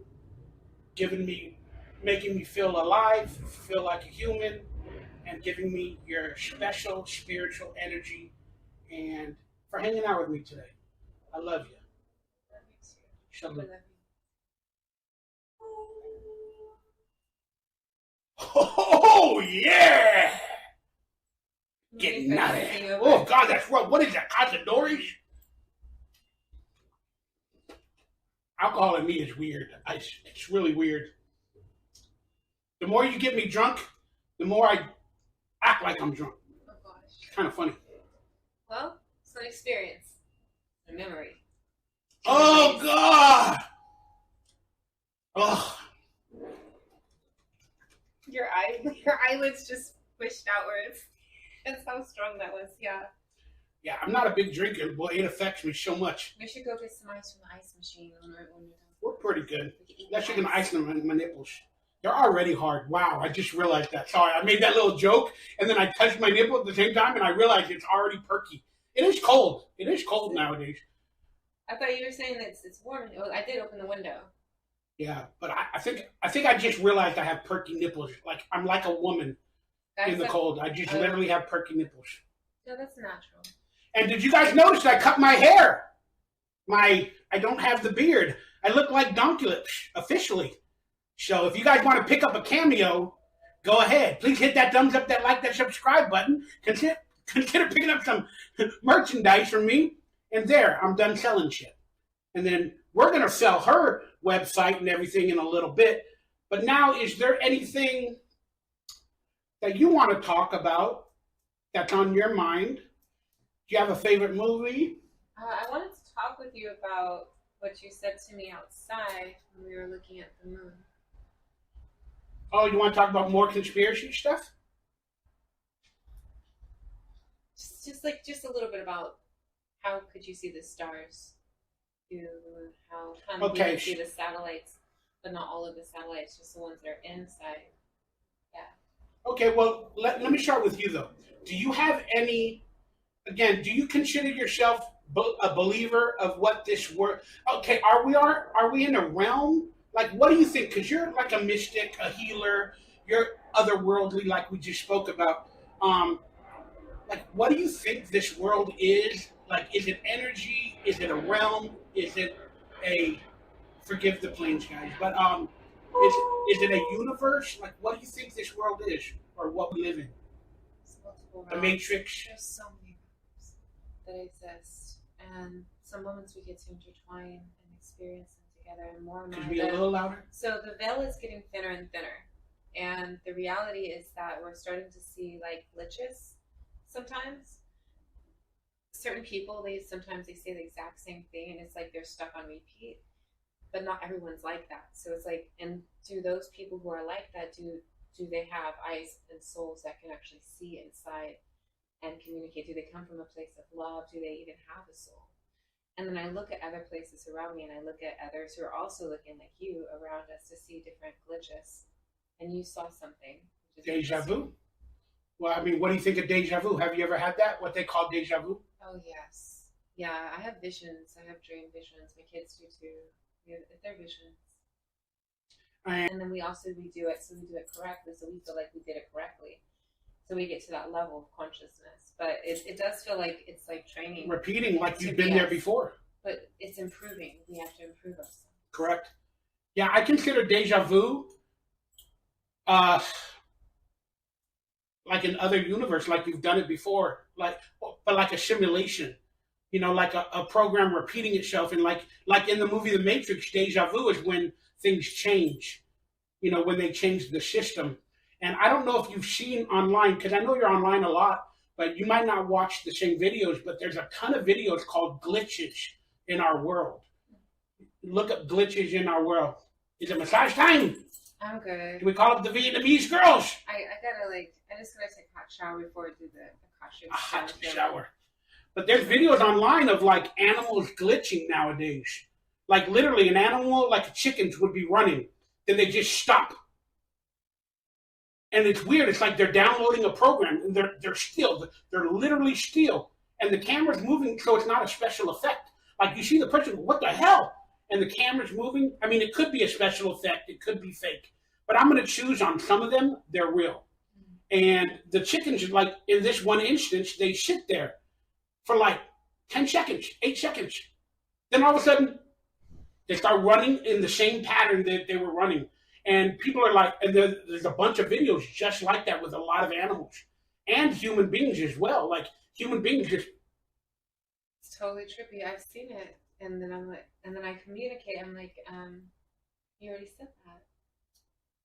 And then they just go back into it. They don't even hear that. And it's like, so it's important to say, okay, let's try this again. Just go do something else. And then when they come to reinteract, just wait and see how they respond. Because it's a cause and effect. Like, do we react? Do we respond? Or do we just let it be? If we let it be, it doesn't bother us the same way. I understand that thought, but what is it? Like, are we a computer? Are we a simulation? Are we, like, again, from your point of view, like... Well, there's a spiritual... Why do people glitch or animals glitch? Like, what is that? So, yeah, somewhat like the Matrix, but not the exact same, because there's multiple realms. So there's multiple presences, multiple energy spectrums where the soul advances to multiple realm spectrums. So say that. So you're saying the chicken soul advanced in that moment? That's what I'm saying. Like, it's just, I mean, I understand your philosophy on it, Not but the chicken. I Not can't the quite chicken. I can't quite place it. Not Like, the why are chicken. the chickens stopping? Were they avoiding, the colonel? Did they not want to get made or meet their maker? The chicken seems. They didn't want to meet the colonel. That's why they stopped. They stopped running. I don't have an answer for the chicken other than what I've seen in humans, and I saw that they don't have souls. Those ones don't have souls. They have no heart. They have no soul. They just don't. I think they're very not intelligent. Like most beings, they know how, they acknowledge how to make money. Some of them, but they don't. But they do it for them. Chickens know how to make money? No, I'm saying the humans that I witnessed. Oh, okay. Had that, or those who. I thought we were like still real talking life. about the chickens. No, they look like. I want to talk about chickens. But I saw them in like real life. Trying to be funny. I'm trying to be funny. I think the chickens were hiding from the colonel. They didn't want to become Kentucky Fried Chicken. They didn't want to become Kentucky Fried Chicken. Have you ever eaten El Pollo Loco? I don't think so. They got the crazy So chickens. you think it's a robot? So you think that it's a program? That the chickens are the programs, and that I we're want to talk in about an the El Pollo Loco. alternative, and we're in a spaceship, and we're resting. Is that how you visualize it? Because I don't know, man. I have have you too ever many. woken up in the chair? In what chair? I've tried to wake up from certain places to see where I'm at in my other realm. I've woken up and not moved my body. Don't worry, my hand's fine. I know. Unfortunately, I'm a bigger guy, so when I sit and I move, I always got to do this type of stuff because I'm not as flexible as you were. I try to give him a little palace chair on the bed. No, we're just going to do some yoga. Okay, put your leg up here. Yeah. Oh, girl. Come on. Around your neck. I've never moved my leg that high. The only time I moved my leg that high was when I was getting an enema. Doctor's like, Michael, we need to look at your colon. Oh, God. Michael, we're going to stick something up there. What are you doing? You're going to fill some liquid. Okay, what's going to happen after? I don't know. You tell me. You're clean. You can go. That's called an enema. I go, guess what? Enemas are my enemy. Yeah. They're now my enemy. Not if you were into taking it from behind. Probably really appreciate it. The only thing going in my butt is toilet paper. In your butt? You put toilet paper in your butt? No, you're right. That didn't make sense. I thought that was funny. Well, I guess You get it? Yeah, I take it from yes, behind. people should put it in their butt. The only thing that goes in my butt is toilet paper. Yeah, I hear you. I guess so if it's stuck in there or something. I could start doing sexual jokes. I did have a girl one time try, like, she had a finger that hid and disappeared for a little bit, and then I felt it somewhere one time. And I was like, hey! Should I say something? Kind of feels all right. Do I say anything? Do I let it go? I don't know. Then about 30 seconds later, I said, hey! What are you doing? She switched to the middle finger. And then she, oh, I'm sorry, it disappeared. She went from the pinky to the middle finger. She had a rogue finger. She had a vigilante finger. Oh my gracious. Apparently, I was the football player that needed to go up the middle. Crazy with that finger. But I got her back later. But I didn't stick a finger in. No, stop. I'm just kidding. It's a bad joke. It is. So back to the chickens and El Pollo Loco. What's your theory on the chicken? You really honestly think that it's I just a meant, computer? have you ever eaten the crazy chicken? That's what El Pollo Loco means, the crazy chicken. when I was like in junior high, I used to eat the chicken. Do you think the owner of El Pollo Loco, when he I buys... never ate that shit. Oh no! Once when I ran away to LA, I had that. When I got stranded in LA, I used to. The run away to only LA time when she I was ate 16. El Pollo Loco was when she ran away. I was running away to become a famous singer. I had music producers from Party Line telling me that if Remember I the Party Line? to LA, that I could Yeah. become a famous singer. You remember the Party Line? Yeah. We used to call that like late at night. We're like, what you doing? Where you live? Area code? What's your area code? I live in Sepulveda. I'm only 15 minutes away. You want to hook up? That was like Tinder before Tinder. No, it wasn't. It wasn't though, because they were like music producers, different types of people. I was like a kid, and I thought it was sexual, the Party Lines. no, not the That's ones. in my opinion. Well, I guess that's what they were about, because I had to turn down 2 of them. I had to get unstranded. My parents were not happy. The last time I got stranded when out in LA when I was 16, they said, no more, we're not going to pay for you to get home. You have to find your own way home. So you start running away to go become a singer in LA. Just wait till you're grown. She's a very good singer. She sang to me one of our favorite songs from our favorite movie together. We're actually a couple, guys. I hate to give the big announcement. We're actually a couple, and we kind of do cosplay. And in our minds, we're certain characters from a very famous movie called The Lost Boys. And my name is Michael, and you are? Star. And what song did you sing to me? Get my iPad. Sorry, not to tell you what to do. It's on the iPod. I forget what is it called. I Still Believe. Oh yes. By the saxophone artist Michael Sambarello. Michael too. Michael and Michael and Michael. But it's on my Instagram, guys. It's my only pinned like video or whatever they call it. And she sang to me, I still believe, we'll still believe. And she sang it beautifully. And she's like, I don't even know the song, but that was my favorite. I do know the song, though. But I think the second one was better because I got confidence. Yeah. The first one was like practice, but I did it anyways because...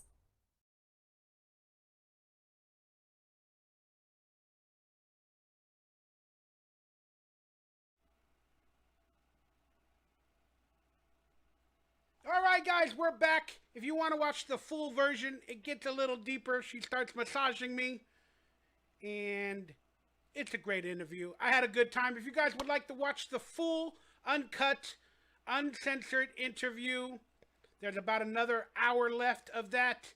It is for members only, so consider becoming a member to check it out. I appreciate you guys. Hit that thumbs up, that like, that subscribe button. Again, consider becoming a member. And hopefully I've earned your subscription through entertaining, fun, and let's get back with a few more topics in a couple minutes, and we'll get into some questions, and we're going to have a great second half to today's show, guys. So here we go. We'll be right back in 2 minutes while I take a pee break. I got peas on my head, so don't call me a pea head.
welcome to hour number 3 of the Happy Alien podcast.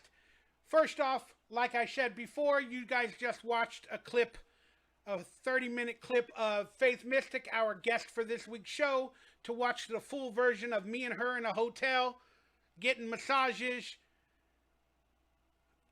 drinking tequila shots, doing cannabis. Check out the full version for members only. And if you guys would like to see more from her and get in contact with her for healings and whatever, check out all the links down below for her stuff. All of it is down below. And there is an only for her fans type of content out there, guys, if you're into that type of stuff. All right. Please do me a favor. Please hit that like, that subscribe button. Consider becoming a member of this channel. See if I can get that video going. Who knows? Who knows with my technology? All right, let's see if it works. Let's see if it works, guys. My technology starts running rampant. There we go. Hit that like button. Hit that subscribe button. Hit the bell for notifications when and if I go live, guys. All right, let's continue the show. Let's get Faith off of screen for the moment. Let's get into some more topics, but I quickly wanted to remind everybody, I do have a certain number if you want to win a gift from our merch store for super chats and donations. And I do have merchandise and a few other things available for you to basically help a brother out trying to make videos on YouTube and do this as a living, which is not a very good living. That being said, hopefully by today's end of the episode, I've entertained you. I've earned your subscription. I've earned your super chat. I've earned your membership. And I've earned your friendship. That's all I can ask for and hope for as we go along. All right. Let's get into the second of today's topics. And I lost my area. Let me see where we're going. No, that's really further down the line. Sorry, I lost my area on what I was going to talk about. So I got to find... Okay, so we saw that. And we did that. All right, let's start with the second half of today's topic. Queen Mother's Online. Grobkoff, he said, what are your thoughts on the bilocation? The most famous example of that, the biodome location, that I can think of is St. Pollo reported as being in Petrelcina and Rome at the same time. I don't understand the question, but sounds interesting. I got to look into it. Fizz Gig said it won't let me donate. Well, my apologies for that, brother. Maybe you could become a member. I do have PayPal and Venmo donation centers down below. Consider becoming a Venmo friend of mine, and we can talk all the time through Venmo. But I appreciate you guys. Am happy that you have a good, positive friend in your life. Oh, thank you, Queen Mother. Appreciate that. Oh, sorry, guys. Where are we? Okay, we're already there. Again, I got the graphics mixed up again. All right, here we go. Let's talk about Taylor Swift. This is an interesting thing. Is it a psyop? Again, we live in the world of psyops, and we live in a world that we don't know what's real. We don't know what's fake. But this whole AI Swift situation is a big one.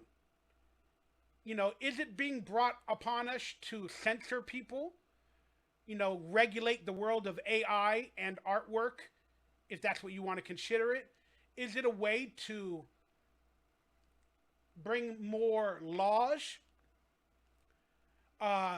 to get around creativity?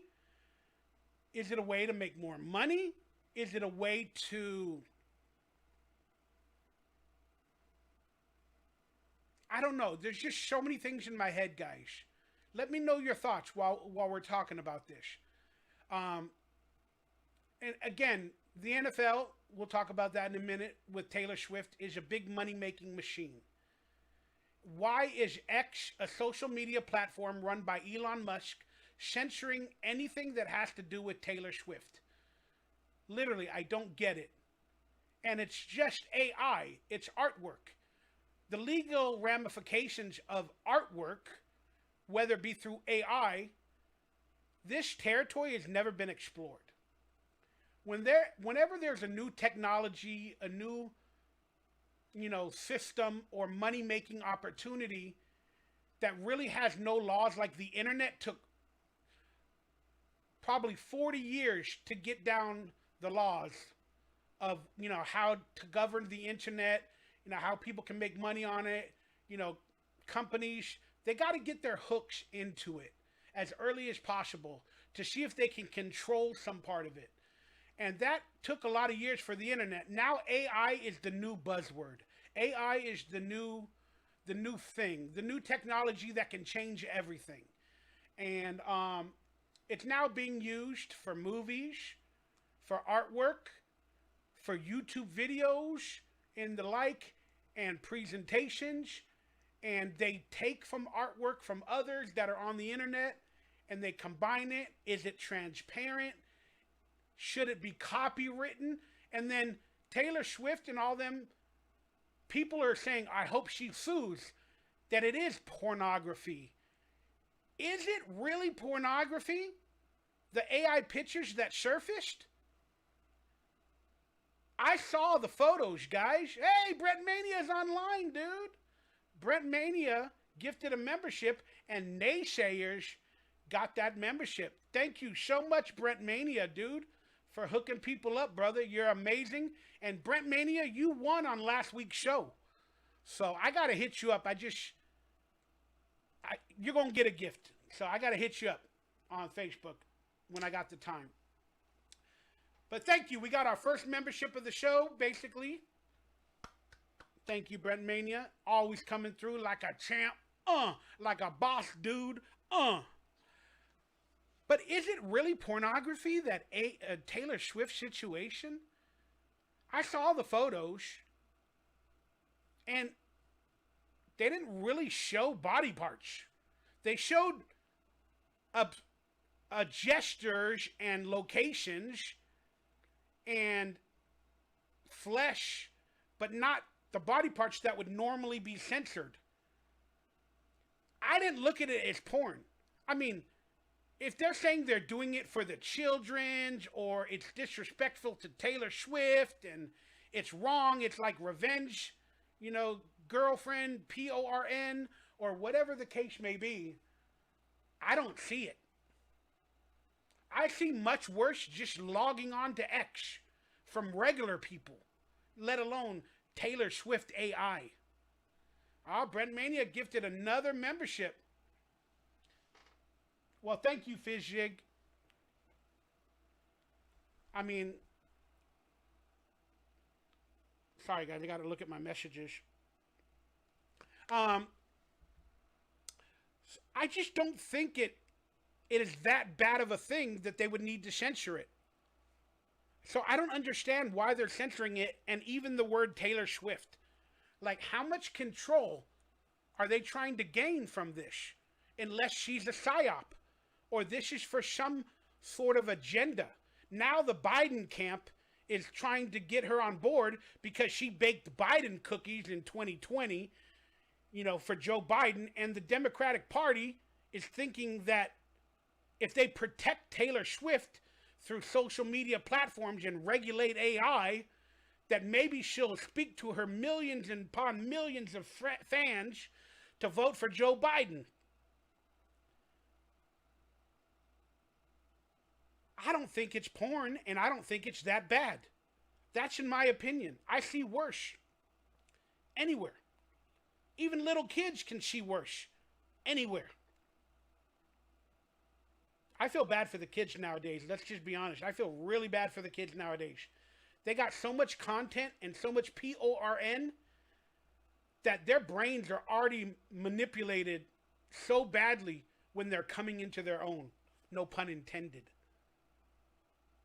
I mean, just seeing a girl naked back in the days was the biggest thing. Or finding a magazine with simple nakedness was amazing to a kid or a teenager.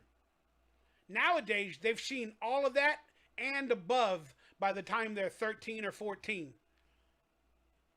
No wonder our culture is sexualized and OnlyFans has become a career for young women.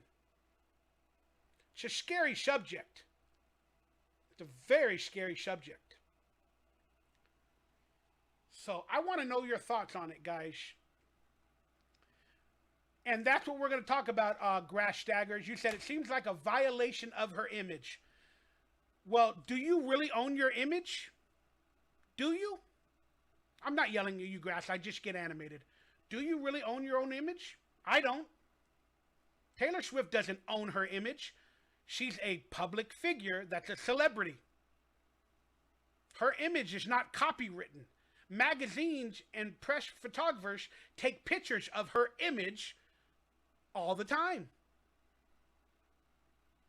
And they promote it and sell it and make thumbnails.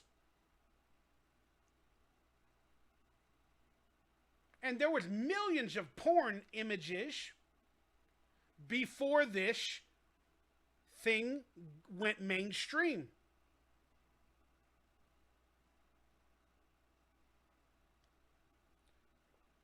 They never sued then. People didn't have a problem with it then. She doesn't even own her own image. Nobody does. But that again goes to why AI and the law, they're trying to figure out how to control the image. Like you just said, if they can actually own their own image and not let it be manipulated by AI and their systems. So that's what's going on. We're at like a legal point. And that's why this is one of the reasons why all of this is happening. So you brought up a very, very good point. Now, let's talk about the ramifications of the image that Grass Staggers just spoke about. Pay to play. She's worth more than Elon. That's right. Elon might separate it. And if you want to search Taylor Swift, you got to give $2 to search up Taylor Swift on X or Twitter. And I'm going to be honest with you, man. I don't think it's wrong. She doesn't own her image. She's a public figure, a celebrity. People are going to critique, make fun of her, make AI artwork, and stuff like that. It's not wrong. And people were asking me, what do I think about it? Because I'm an actor as well. And Screen Actors Guild just recently had a strike, you know, with AI on the horizons. But that was for movies. That was where they're hired for their image to be an actor in a movie. But then they also enhance with AI on top of that. So that's a little bit of a different realm that has not been based yet. Hey, Brent Mania's gifting more memberships. Greg Edwards got a membership. Thank you very much, Brent. You're the king of memberships. You're Santa, Brent. Santa, Brent. And then people were asking me when I posted this on social media, what are my thoughts? That should people be able to recreate my image in porn or in fashions like that and critique me and whatever? Yeah, they should. Do I like it? No. Will I get insecure and pissed off? Yes. Will I try to take it down on my own? Probably. But they should be allowed to do it. Because they've done it before. Maybe it's just the added addition of sexual poses or situations or body parts that the world right now has a problem with. Because there's many of parody photos, whether AI created or not, of me, her, anybody. Or memes made of us as well. And whether we like it or we don't, they have the right to do it. Now, will I get mad and try to Fight it if I really don't like it? Yeah, probably, because I'm an insecure dude and I get afraid of everything. But in all honesty, I just got to own up to the fact that you guys should be able to say and make and do what you want. As long as it's not using the complete footage or video that the other person made without any editing or different things like that in a creative fashion. If you just upload or use a video that I made for 8 minutes and just upload it and watch the whole thing for 8 minutes and then talk about me after or before, I mean, it's okay, I guess, but it's still not right. But we can get into those legal ramifications, you know, of transparency and what do they call it? Transformative. I mean, I want people to create. Hopefully they create good stuff instead of bad. Even comedians are the last line of defense today, nowadays, for this culture and the past. Comedians are being censored and canceled for jokes about subjects that are controversial. And I don't want that to happen. I don't want this to continue. This censorship, this control of everything that we do or say or create. I do not want it. I want creation.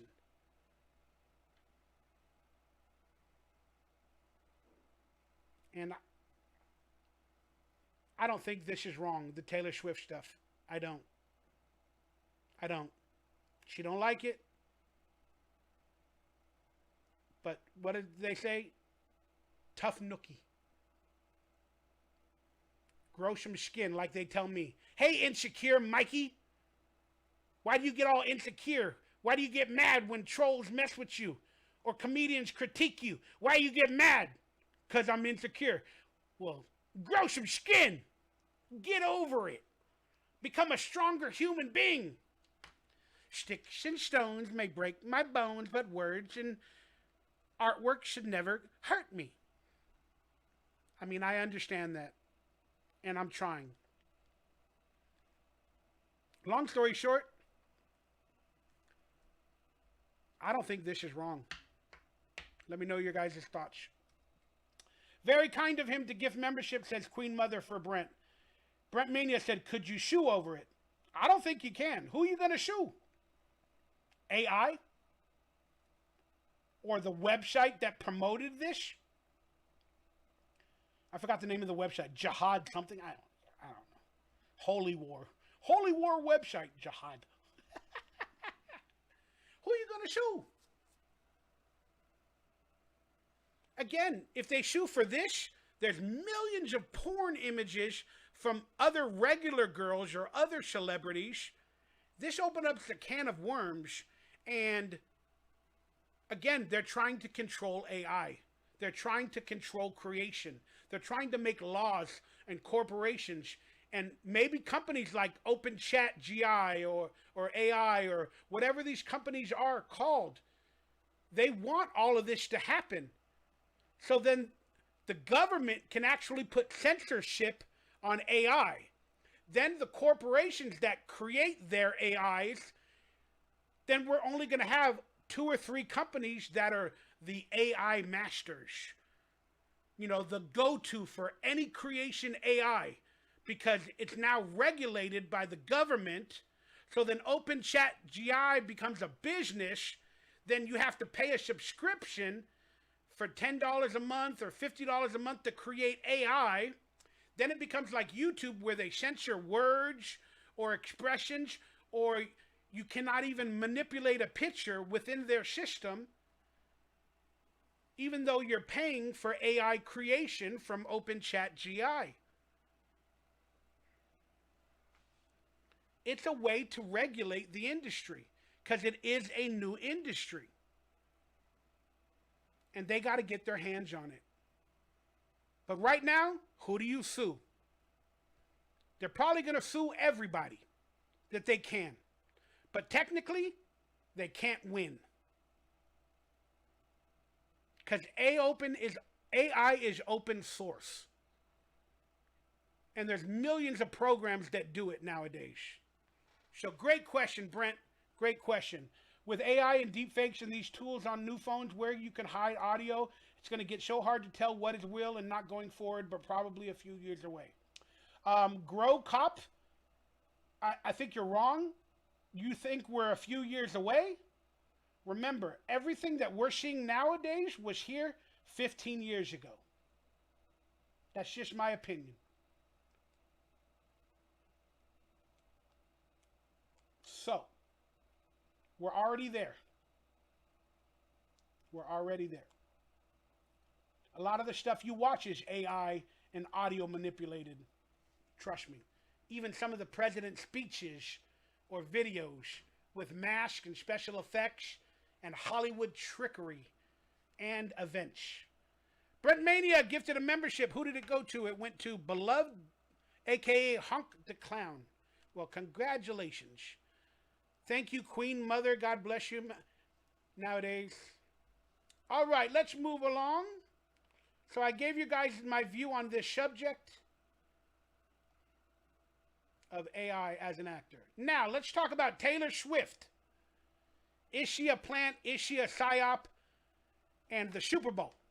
Well, you guys watched my Super Bowl conspiracy video about the logos the other day. And that was a very interesting video. And 3 years on the last podcast show. And that logo was proven to be fact of the Super Bowl participants from the logo.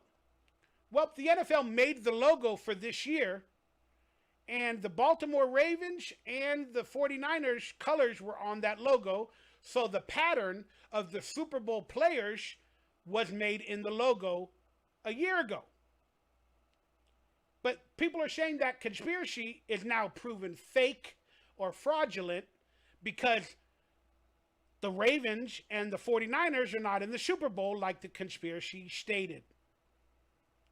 Well, they made the logo a year ago, and mind you, the Ravens were in the championship game. So the conspiracy was looking legit up until last week. What changed with ever since they made the logo and possibly rigged the Super Bowl? What changed? Taylor Swift?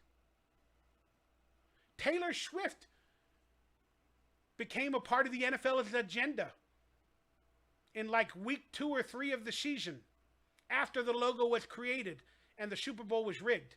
Now they got millions of dollars from watching Taylor Swift on Peacock for that game that was only aired on Peacock.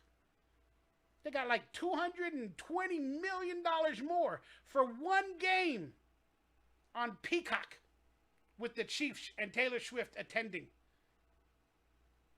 The NFL realized what was going on, and how could you not rig the championship games to get Taylor Swift into the Super Bowl? It was already rigged for the Ravens and the 49ers. But now you have to change strategy and rig it for Taylor Swift and the Chiefs to go to the Super Bowl, to get millions of more fans interested in football, and to make even more money from the Taylor Swift Super Bowl fans. That's what changed. That's what changed, and that's why the conspiracy that we watched on last week's show is considered not legit. But it is.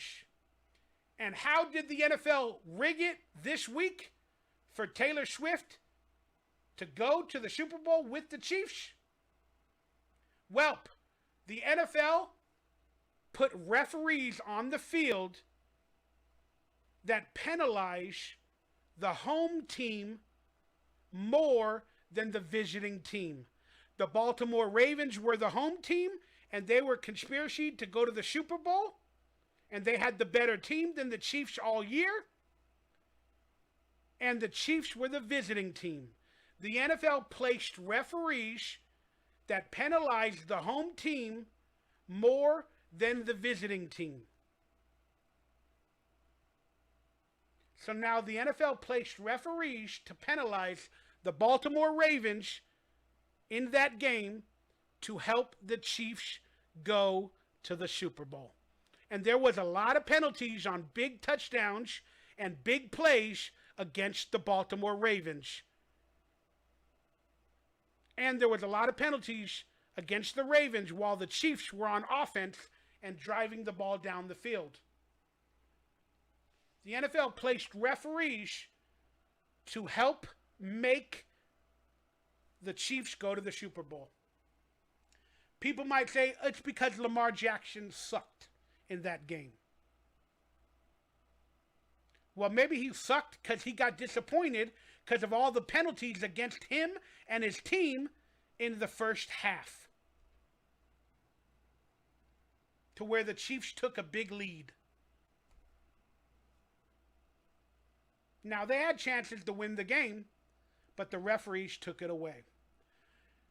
It's the Taylor Swift Super Bowl now, says Brent Mania. That gives a heart on it as well. Yes, the Lions would have been sweet to go to the Super Bowl as well.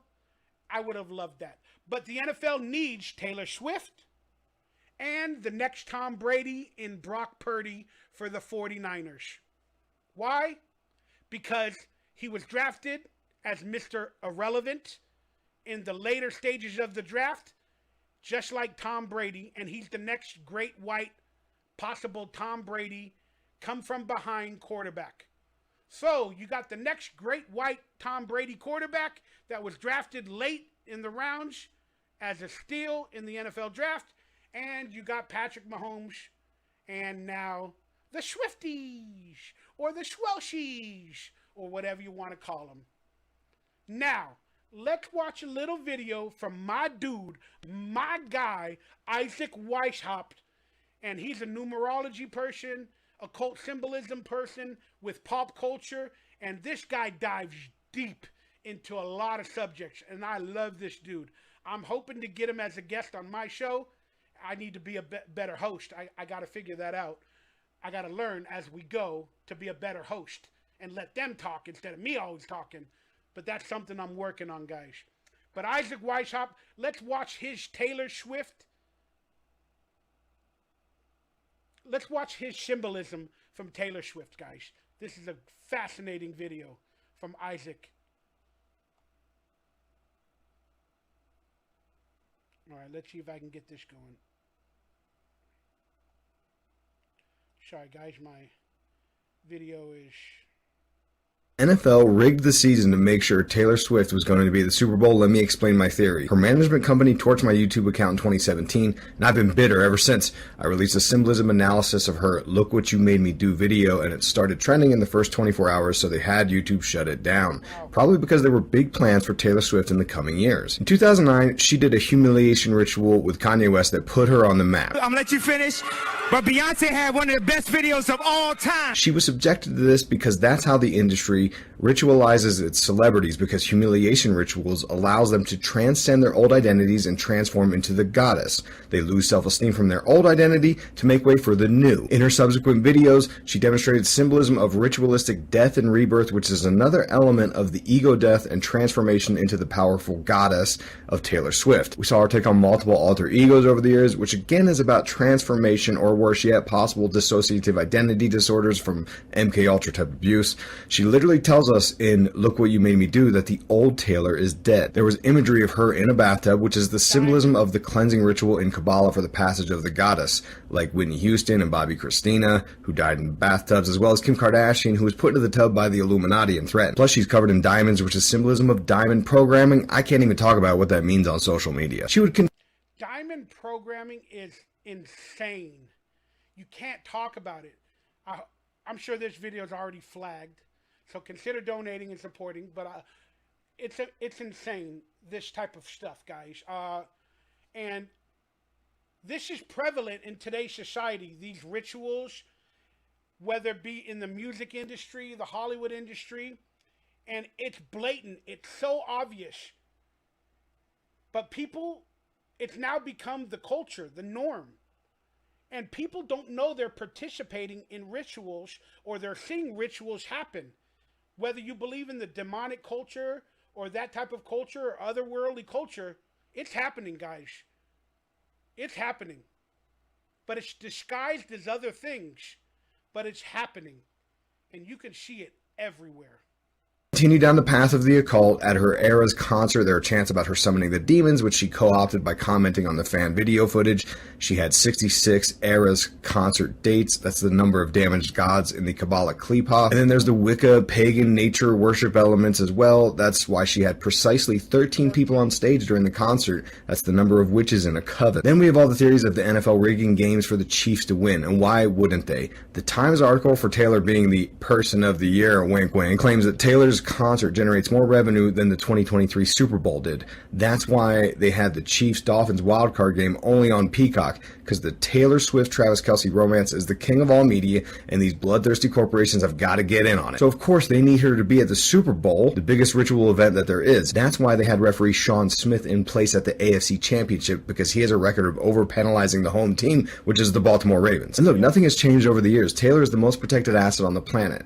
That's why when the AI images of her went viral, Twitter shut down searches for it. That's right. Elon Musk, the Mr. Free Speech company that lets white supremacists and anti-Semites speak freely, drew the line at obviously fake images of Taylor Swift. That's also why the White House immediately drew up legislation about deep fake imagery and defending Taylor Swift. Who on earth gets this kind of treatment? Exactly. People who have a larger role to play. Subscribe to my channel. I'm going to be revealing the symbolism at the Super Bowl like I do every single year. You can check me out.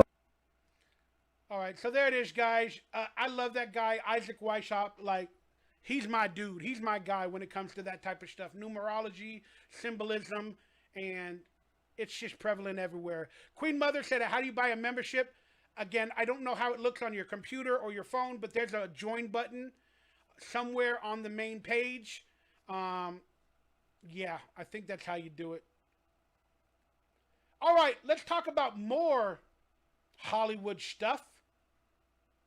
Erin Moriarty is an actress on one of my favorite shows called The Boys. And she's a beautiful girl. She's a beautiful woman. And apparently, season 4 is about to begin of The Boys. And now everybody's talking about her appearance, that it looks different, and why. And now it's being revealed that she has had plastic surgery. Well, one thing that I realized while digging up this story was, I think I finally understand why they call it plastic surgery. My entire life, I never knew the term plastic surgery, because I've been looking at videos and stuff of people doing plastic surgery and this and that, cosmetic surgery, whatever they want to call it, and they look plastic. They look like dolls. They look fake. Is that why they called it plastic surgery so many years ago? That blew my mind, guys. Boom. But getting on to Erin Moriarty, the question is, did she have plastic surgery as her new appearance in The Boys Season 4 looks? Why are you doing this? You girls are hot. You're all beautiful, all natural. But let's look at her before and after. Whoops. Okay, sorry guys. I think I got my pictures mixed up. This was supposed to be talking about the Super Bowl and the cameras by CBS. And look at all this stuff by the cameras and the CBS. They're adding technology to this Super Bowl where they could possibly manipulate the outcomes. They could put fraudulent videos. Look at it. Look at it. Augmented reality cameras. Augmented reality cameras are going to be enabled for the CBS Super Bowl. Augmented reality cameras are going to be augmented for the Super Bowl. Cameras with zoom capability, doink cameras for the field goals, robotic cameras, they already got that. Cameras embedded inside end zone pylons, they already have that. But augmented reality cameras, and that goes back to the Nickelodeon channel called the Splat Game, where they do the slime game, or whatever they call it, slime time.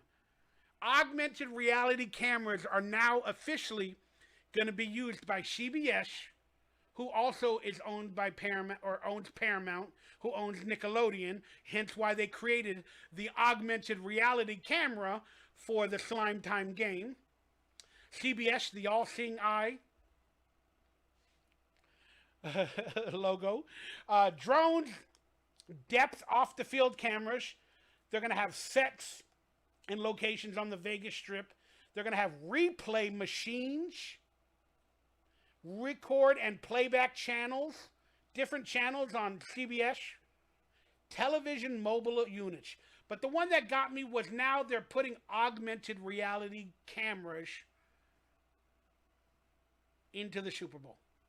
Not for Nickelodeon, not for Slime Time. Augmented reality cameras. Can they fake a play? Can they do something that we don't even know? Put a ball there and we think it's the ball?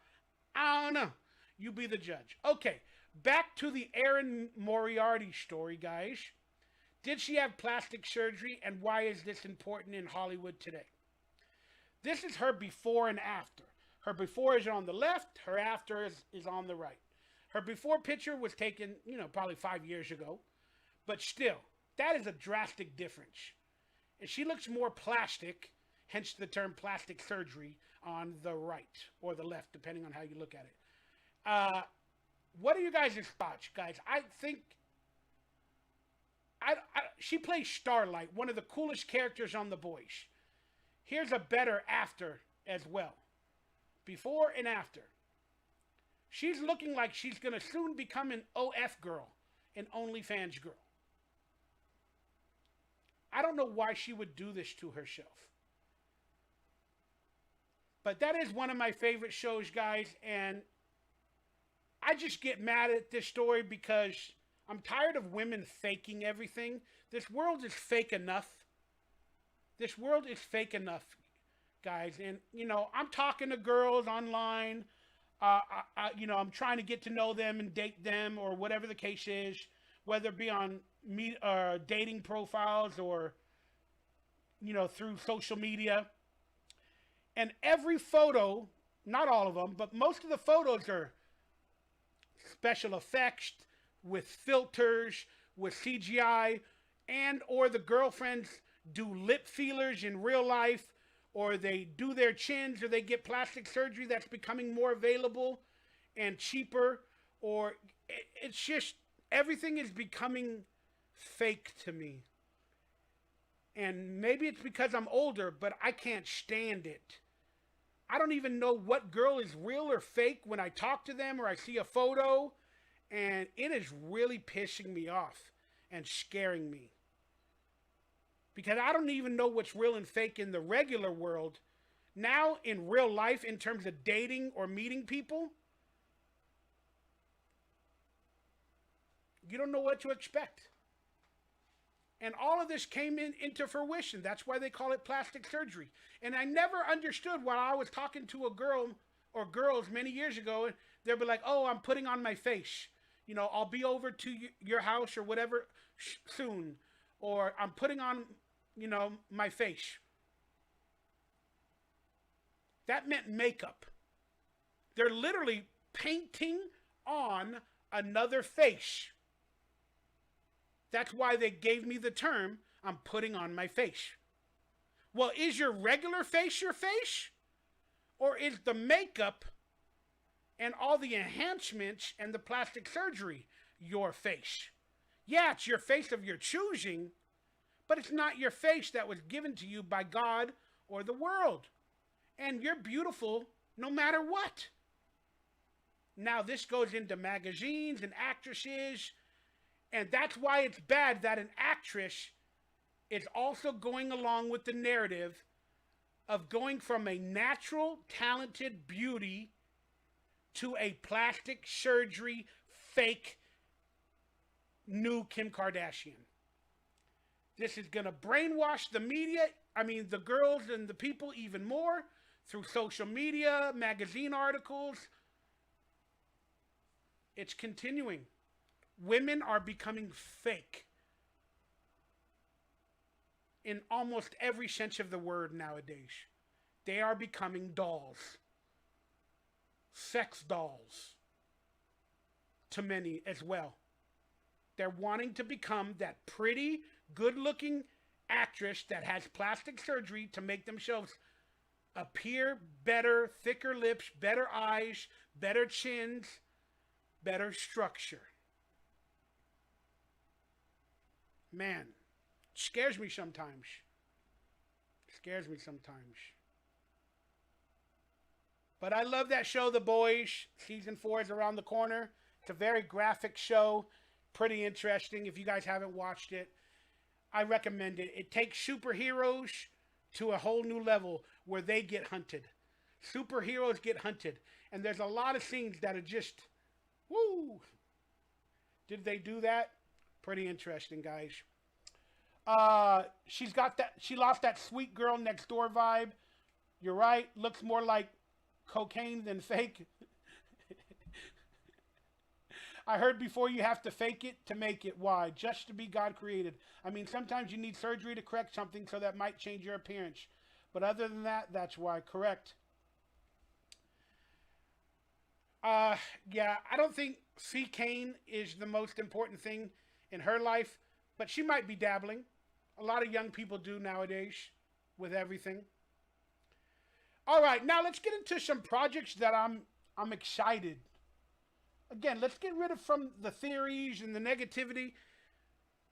And I didn't know this movie was a thing, but Dakota Johnson is another sex symbol in Hollywood. I mean, she's coming off 50 Shades of Grey, that series, where she sold herself. You know, her mother is an actress as well. I forgot her mother's name, but is it Meg? Is it Meg Ryan is her mother? But yeah, she sold herself to do that sexualized movie porn called 50 Shades of Grey. Now she's in another movie called Madame Web.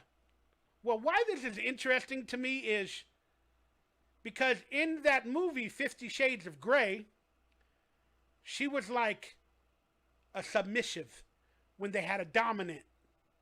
Okay? Now she's dominant. In this movie, she's a madame. That's just a little thing I put together. But this is in the world of Marvel. This is in the world of Spider-Man. And I didn't know about this. I didn't know this was an official comic book. I didn't know any of this. I know they have Spider-Girl. And I love Spider-Man. Spider-Man's one of my favorites. And I know they got Venom. They got a woman Venom as well. And I'm really excited for this movie. This movie comes out around my birthday. My birthday's February 12th. If you guys want to, Super Chat, Venmo, PayPal, any gifts, I'd be appreciative. But it's up to you. I'm going to turn 49. My goodness, I'm turning 49. But I love movies, man. And the Super Bowl's happening around my birthday. And this movie's coming out. And I love Spider-Man. I'm really interested in watching this movie, guys. I'm looking forward to Dune Part 2. And this movie, I want to see where it goes. But it does have 4 women lead. I think there's 3 other girls. Sydney Sweeney from whatever show she was on. And a couple other actresses. It is feminist oriented. People want to say that. Again, I'm not going to judge it till I watch it. I have no problem with a woman becoming Spider-Girl, if that's what it is, because that is in the lore of the Spider-Man history for many years before this feminist woke culture has happened. So I'm not going to paint it with a broad brush at this moment. But I'm damn excited for this and how she can control and see the future, and it's like in a web. She has control as a madame of all these people in that world. And this is going to be interesting how they're going to interact timeline, time travel, or seeing the future with spider abilities and whatnot. And they got 3 main girls that are probably going to take on the lead. One of them is going to be Spider-Girl in the future. They're opening up the Spider-Verse with Madame Web, the Spider-Verse, not the Snyderverse, the Spider-Verse. And this is going to bring in the new Marvel era, because they failed with the Marvels, bringing that in. But the sad part is this is another female-driven storyline trying to bring in the new Marvel, cinematic universe, like 2.0, post Avengers, etc. So they're going to create the Spider Marvel verse. And it's starting with female leads. I don't know if that's going to work, but I'm not going to judge it till I watch it. Needless to say, guys, I'm interested in this, and I'm looking forward to it. But the 3 girls in there, I don't know who they all become. One of them's probably going to become Spidey Girl. The other one's going to become the Venom character of Venom. I forgot the name of the Venom girl character. Or another symbiote. And I got to look into the Madame Web comic book. I got to read some stuff. And we're coming off of another series that I watched. And apparently, I'm sorry. Let me get that on screen. Okay, sorry guys. My graphics are all over the place. Real quickly, let's just announce Tim Burton announced the release date of Beetlejuice Part 2. Beetlejuice. And there's the date on screen. It's 9/6/24. And if you add so above, down below, the number 9 and 6, that becomes 6/6. Then if you add 2 plus 4, that becomes 6/6/6 in a numerology. So, Beetlejuice is coming out with a numerology number of 666. If you look at it that way. If you don't, that's on you. But I wouldn't leave it up to Tim Burton to not have picked that exact date to create a hidden secret behind those numbers that would equal 666. But back to the Spider-Verse that is being created with all female leads. I watched the show Echo, the miniseries on Hulu Plus. Disney Plus. And this is about, I don't need to tell you the story, but it's about in Choctaw tribe woman that is an amputee, lost her parents, and has abilities from the spiritual world within the Choctaw Nation. And she can echo the past and presence of her culture. And she has abilities that she was taught. And she was mentored by Kingpin, who's in the Daredevil universe. And we saw the reappearance of Daredevil in this series. And we saw the appearance of Kingpin, who, spoiler alert, she attacks. And in the end of Hawkeye, this character, Echo, made an appearance at the end of the series Hawkeye. And now it bleeds into the Madame Web series and the Spider-Verse. And apparently the rumors are Daredevil and Kingpin are going to be a part of the Madame Web movie. And also the She-Hulk TV series that was canceled recently also referenced what is the Intelligentsia, like a hacking group called the Intelligentsia that I think is being run by Kingpin and some other cohorts in that Marvel universe. And I think they own Tower now, or the Avengers Tower. I think literally Kingpin owns Avengers Tower now. But it's interesting because this is an interesting show and I enjoyed it. People are calling it a disaster on the heels of the Marvels and the all-female cast. But I enjoyed it, guys. I'm not going into it hating on females. I'm not going to do that.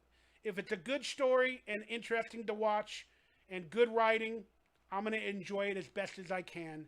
And I'm looking forward to Madame Web, and I enjoyed Echo a lot, guys. The actress has never been an actress. She's not the best at emoting. She's not the best at understanding sympathy and emotions through the eyes because she's deaf in real life. And she has to speak through sign language. And she's a first-time actress as well. She did a good job. But she wasn't up to snuff for a lot of the emotional scenes within her expressions and her eyes. she could do with some training.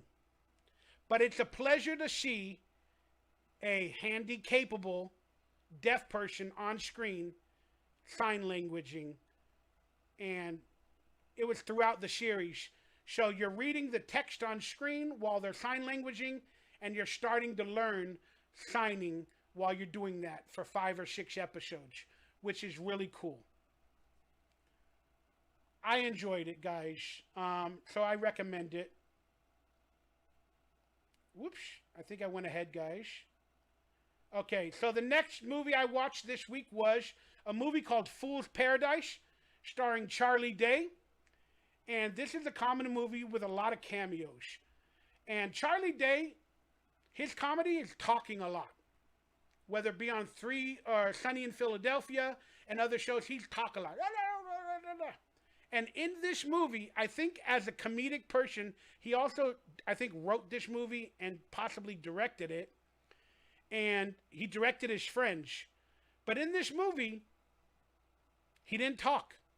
He created a character that's kind of like a mute, in the vein of Charlie Chaplin and the old Charlie Chaplin movies, where he wears the hat and he plays with, the little shoe things, and he creates comedy through expression and emoting instead of talking and words. That's what he's attempting to do in this movie. It didn't always come across as good or comedic.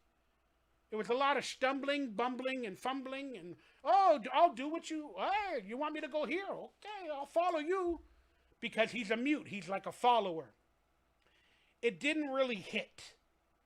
It's enjoyable till the end to watch the storyline and how he becomes a famous actor and stuff like that, and the trials and tribulations he goes through, and how he becomes famous for nothing.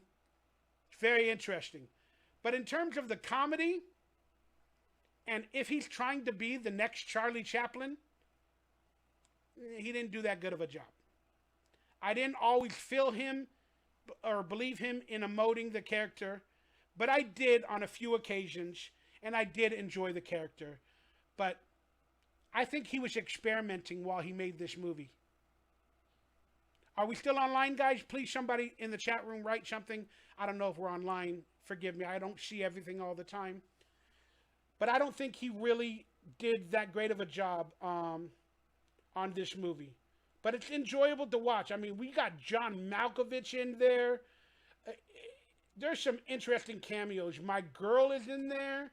A friend of mine. So Adrian Brody's in there. There we go. We're online. So check it out, guys, if you want. But I believe he was experimenting with comedy and physical comedy in this. And he needs to learn a lot more. But he did a good job directing and writing, albeit he'll get better. That's all I got to say about that. THX 1138, I love your name. Then I watched The Underdogs. I am a big football movie fan, especially young kids. Snoop Doggy Dogg leads this R-rated film, The Underdogs, about a famous former NFL athlete that gets into controversy and no longer has a career and is no longer liked by the public at large. And he gets community service, and he goes back to his hood of Long Beach, just like Snoop, and he ends up coaching a youth football team, trying to become famous again and get a job on a sports talk show. And it's fun to watch, and it is rated R. So people that are thinking this movie is for little kids, it's not. And that's one funny thing they did in the beginning of this movie, is Snoop Doggy Dogg had a warning in the beginning of the movie. He said, hey, y'all think this movie's for little kids, but it's rated R. We're going to talk about things and this and this and that. And you know what? And it don't matter. But you know what the truth is? It don't matter that it's rated R, because your kids are probably going to see this movie regardless if you take them to the theaters or you're watching it with them. He said something funny like that. I don't know. It was funny. It was a good little segue to start the movie. I had a good time. I like watching the little kids, but the little kids were Not that it irked me, but they were saying some really stuff. But it's very relatable. I believe kids act exactly like they did in this movie nowadays. And it was nice to see the final message of the movie, guys. I enjoy underdog stories, football movies, little kid movies, the come from behind stories. I enjoyed it. I really did enjoy it. It also stars Andrew Schultz and Mike Epps. Remember him from Friday After Next? Andrew Schultz, the famous YouTube comedian as well. And it was a good time. I had a good time. I laughed a few times. It's funny just to watch Snoop Doggy Dogg at his age, like 55 or whatever. Just it was entertaining, guys, to say the least. Mike Epps is the same no matter what movie he does. You know, the quick talking. It was a fun movie, man. I recommend it, guys. All right. If you're watching this today on Friday, but Saturday night, February 3rd, my boy Danny Cooksey, my friend, is performing with the greatest band in the world, an 80s, 90s band that you guys have seen often, and they will be a guest on this show in the coming months. The Flux Capacitors, they have a show in LA at the New Wave Restaurant, the New Wave Bar. The doors open at 8 p.m., concert at 11. Just look up the New Wave Restaurant in Bellflower. New Wave Bar, New Wave Restaurant in Bellflower. You'll get the address. Saturday night, February 3rd, Danny Cooksey will be performing the songs with him on stage. On Friday night, tonight, they're having a Terminator night, Terminator music or whatever.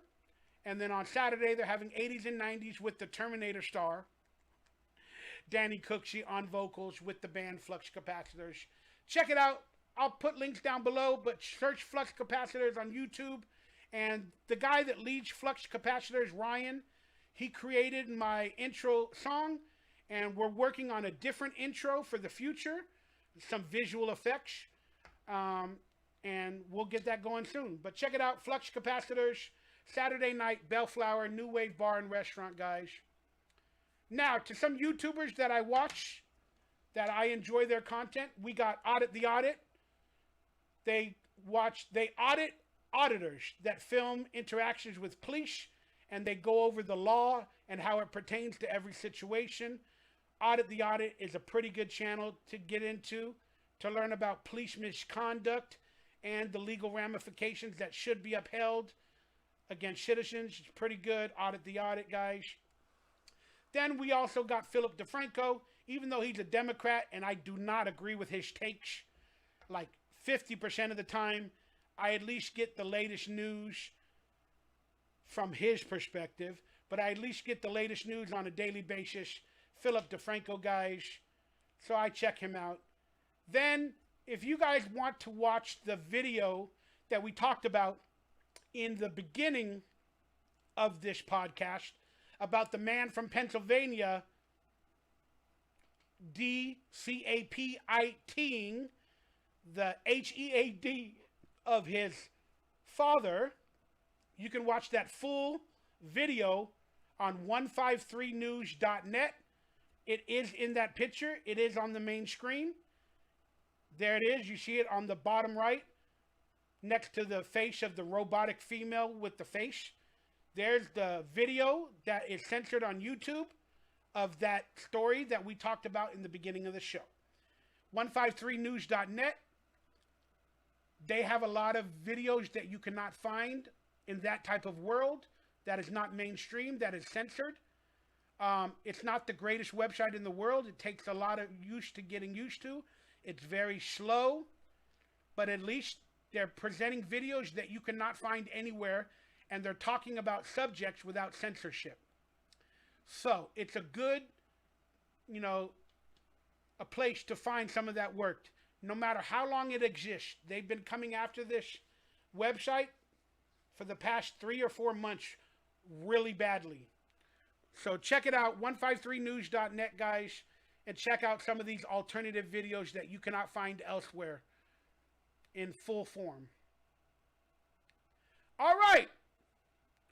Who's going to be the guest on next week's show? Well, I'll be honest with you guys. I haven't filmed it yet, and I haven't had somebody lined up just yet. So, we will have somebody, and even if we don't, we're going to have something spectacular going for next week's show. Maybe one of you guys want to be a guest, one of my members. Hit me up on social media if you're one of my members on my channel and you want to be next week's guest. But I'm still working on a few guests, whether it be from the Hollywood industry or wherever, and we're going to have a guest next week somehow or another. Or if not, we're going to do some fun things, guys. But still, continue being a part of this channel. Looking forward to seeing you next Thursday at 7 p.m. Hopefully my body don't break down like it did this week or like it did yesterday. But there we go. We got the next Alien podcast coming up shortly next week, and find out who the guest will be. And like I said, if you guys want to watch all exclusive content before it's presented, consider becoming a member of this channel. And I love you guys, and I thank you guys. Queen Mother said, I stepped away to just moved. Brent Mania, everybody for getting online, hanging out with me for these 3 hours. I love you guys. I appreciate you guys. And maybe in the future, if my videos keep getting flagged, I'm going to have to consider going to another platform or making it membership only to watch. Like a tiered membership for $5 or something to watch these videos. Because if every one of these videos keeps getting flagged, it's really hard to make any money from a lot of hours of work, what I call work. But we'll figure that out in the days to come. I'm also going to start cutting up some of the segments and trying to make clips from the show and post them on this channel as well in a clip section. Hopefully I can supplement income that way and they won't get flagged by cutting them up in clips. So expect some of that in the days ahead. But for now, everybody, Twitch is the same thing as YouTube. You have to ask for donations. Brent Mania, you know what I mean? You have to get subscribers and donations, you know, as well. And they censor as well on Twitch. So it's the same thing, you know, regardless of what platform I go on. So that's why I'm still doing it on YouTube, because this is where I have my biggest following at the moment. But I know you guys understand what I'm talking about. But so for Queen Mother, Brent Mania, everybody that logged online today, Grass Tigers, I appreciate you guys.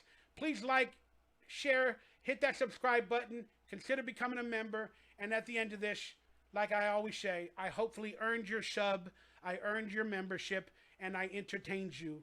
And I appreciate your support, truly. We got merchandise down below, and I love you guys. And hopefully by the end of today's 3-hour episode, you guys find yourself having a beautiful day and finding yourself questioning a lot of things and maybe realizing you're a happy alien. I'll see you guys next week or in some other videos on this channel. I love you. Good day.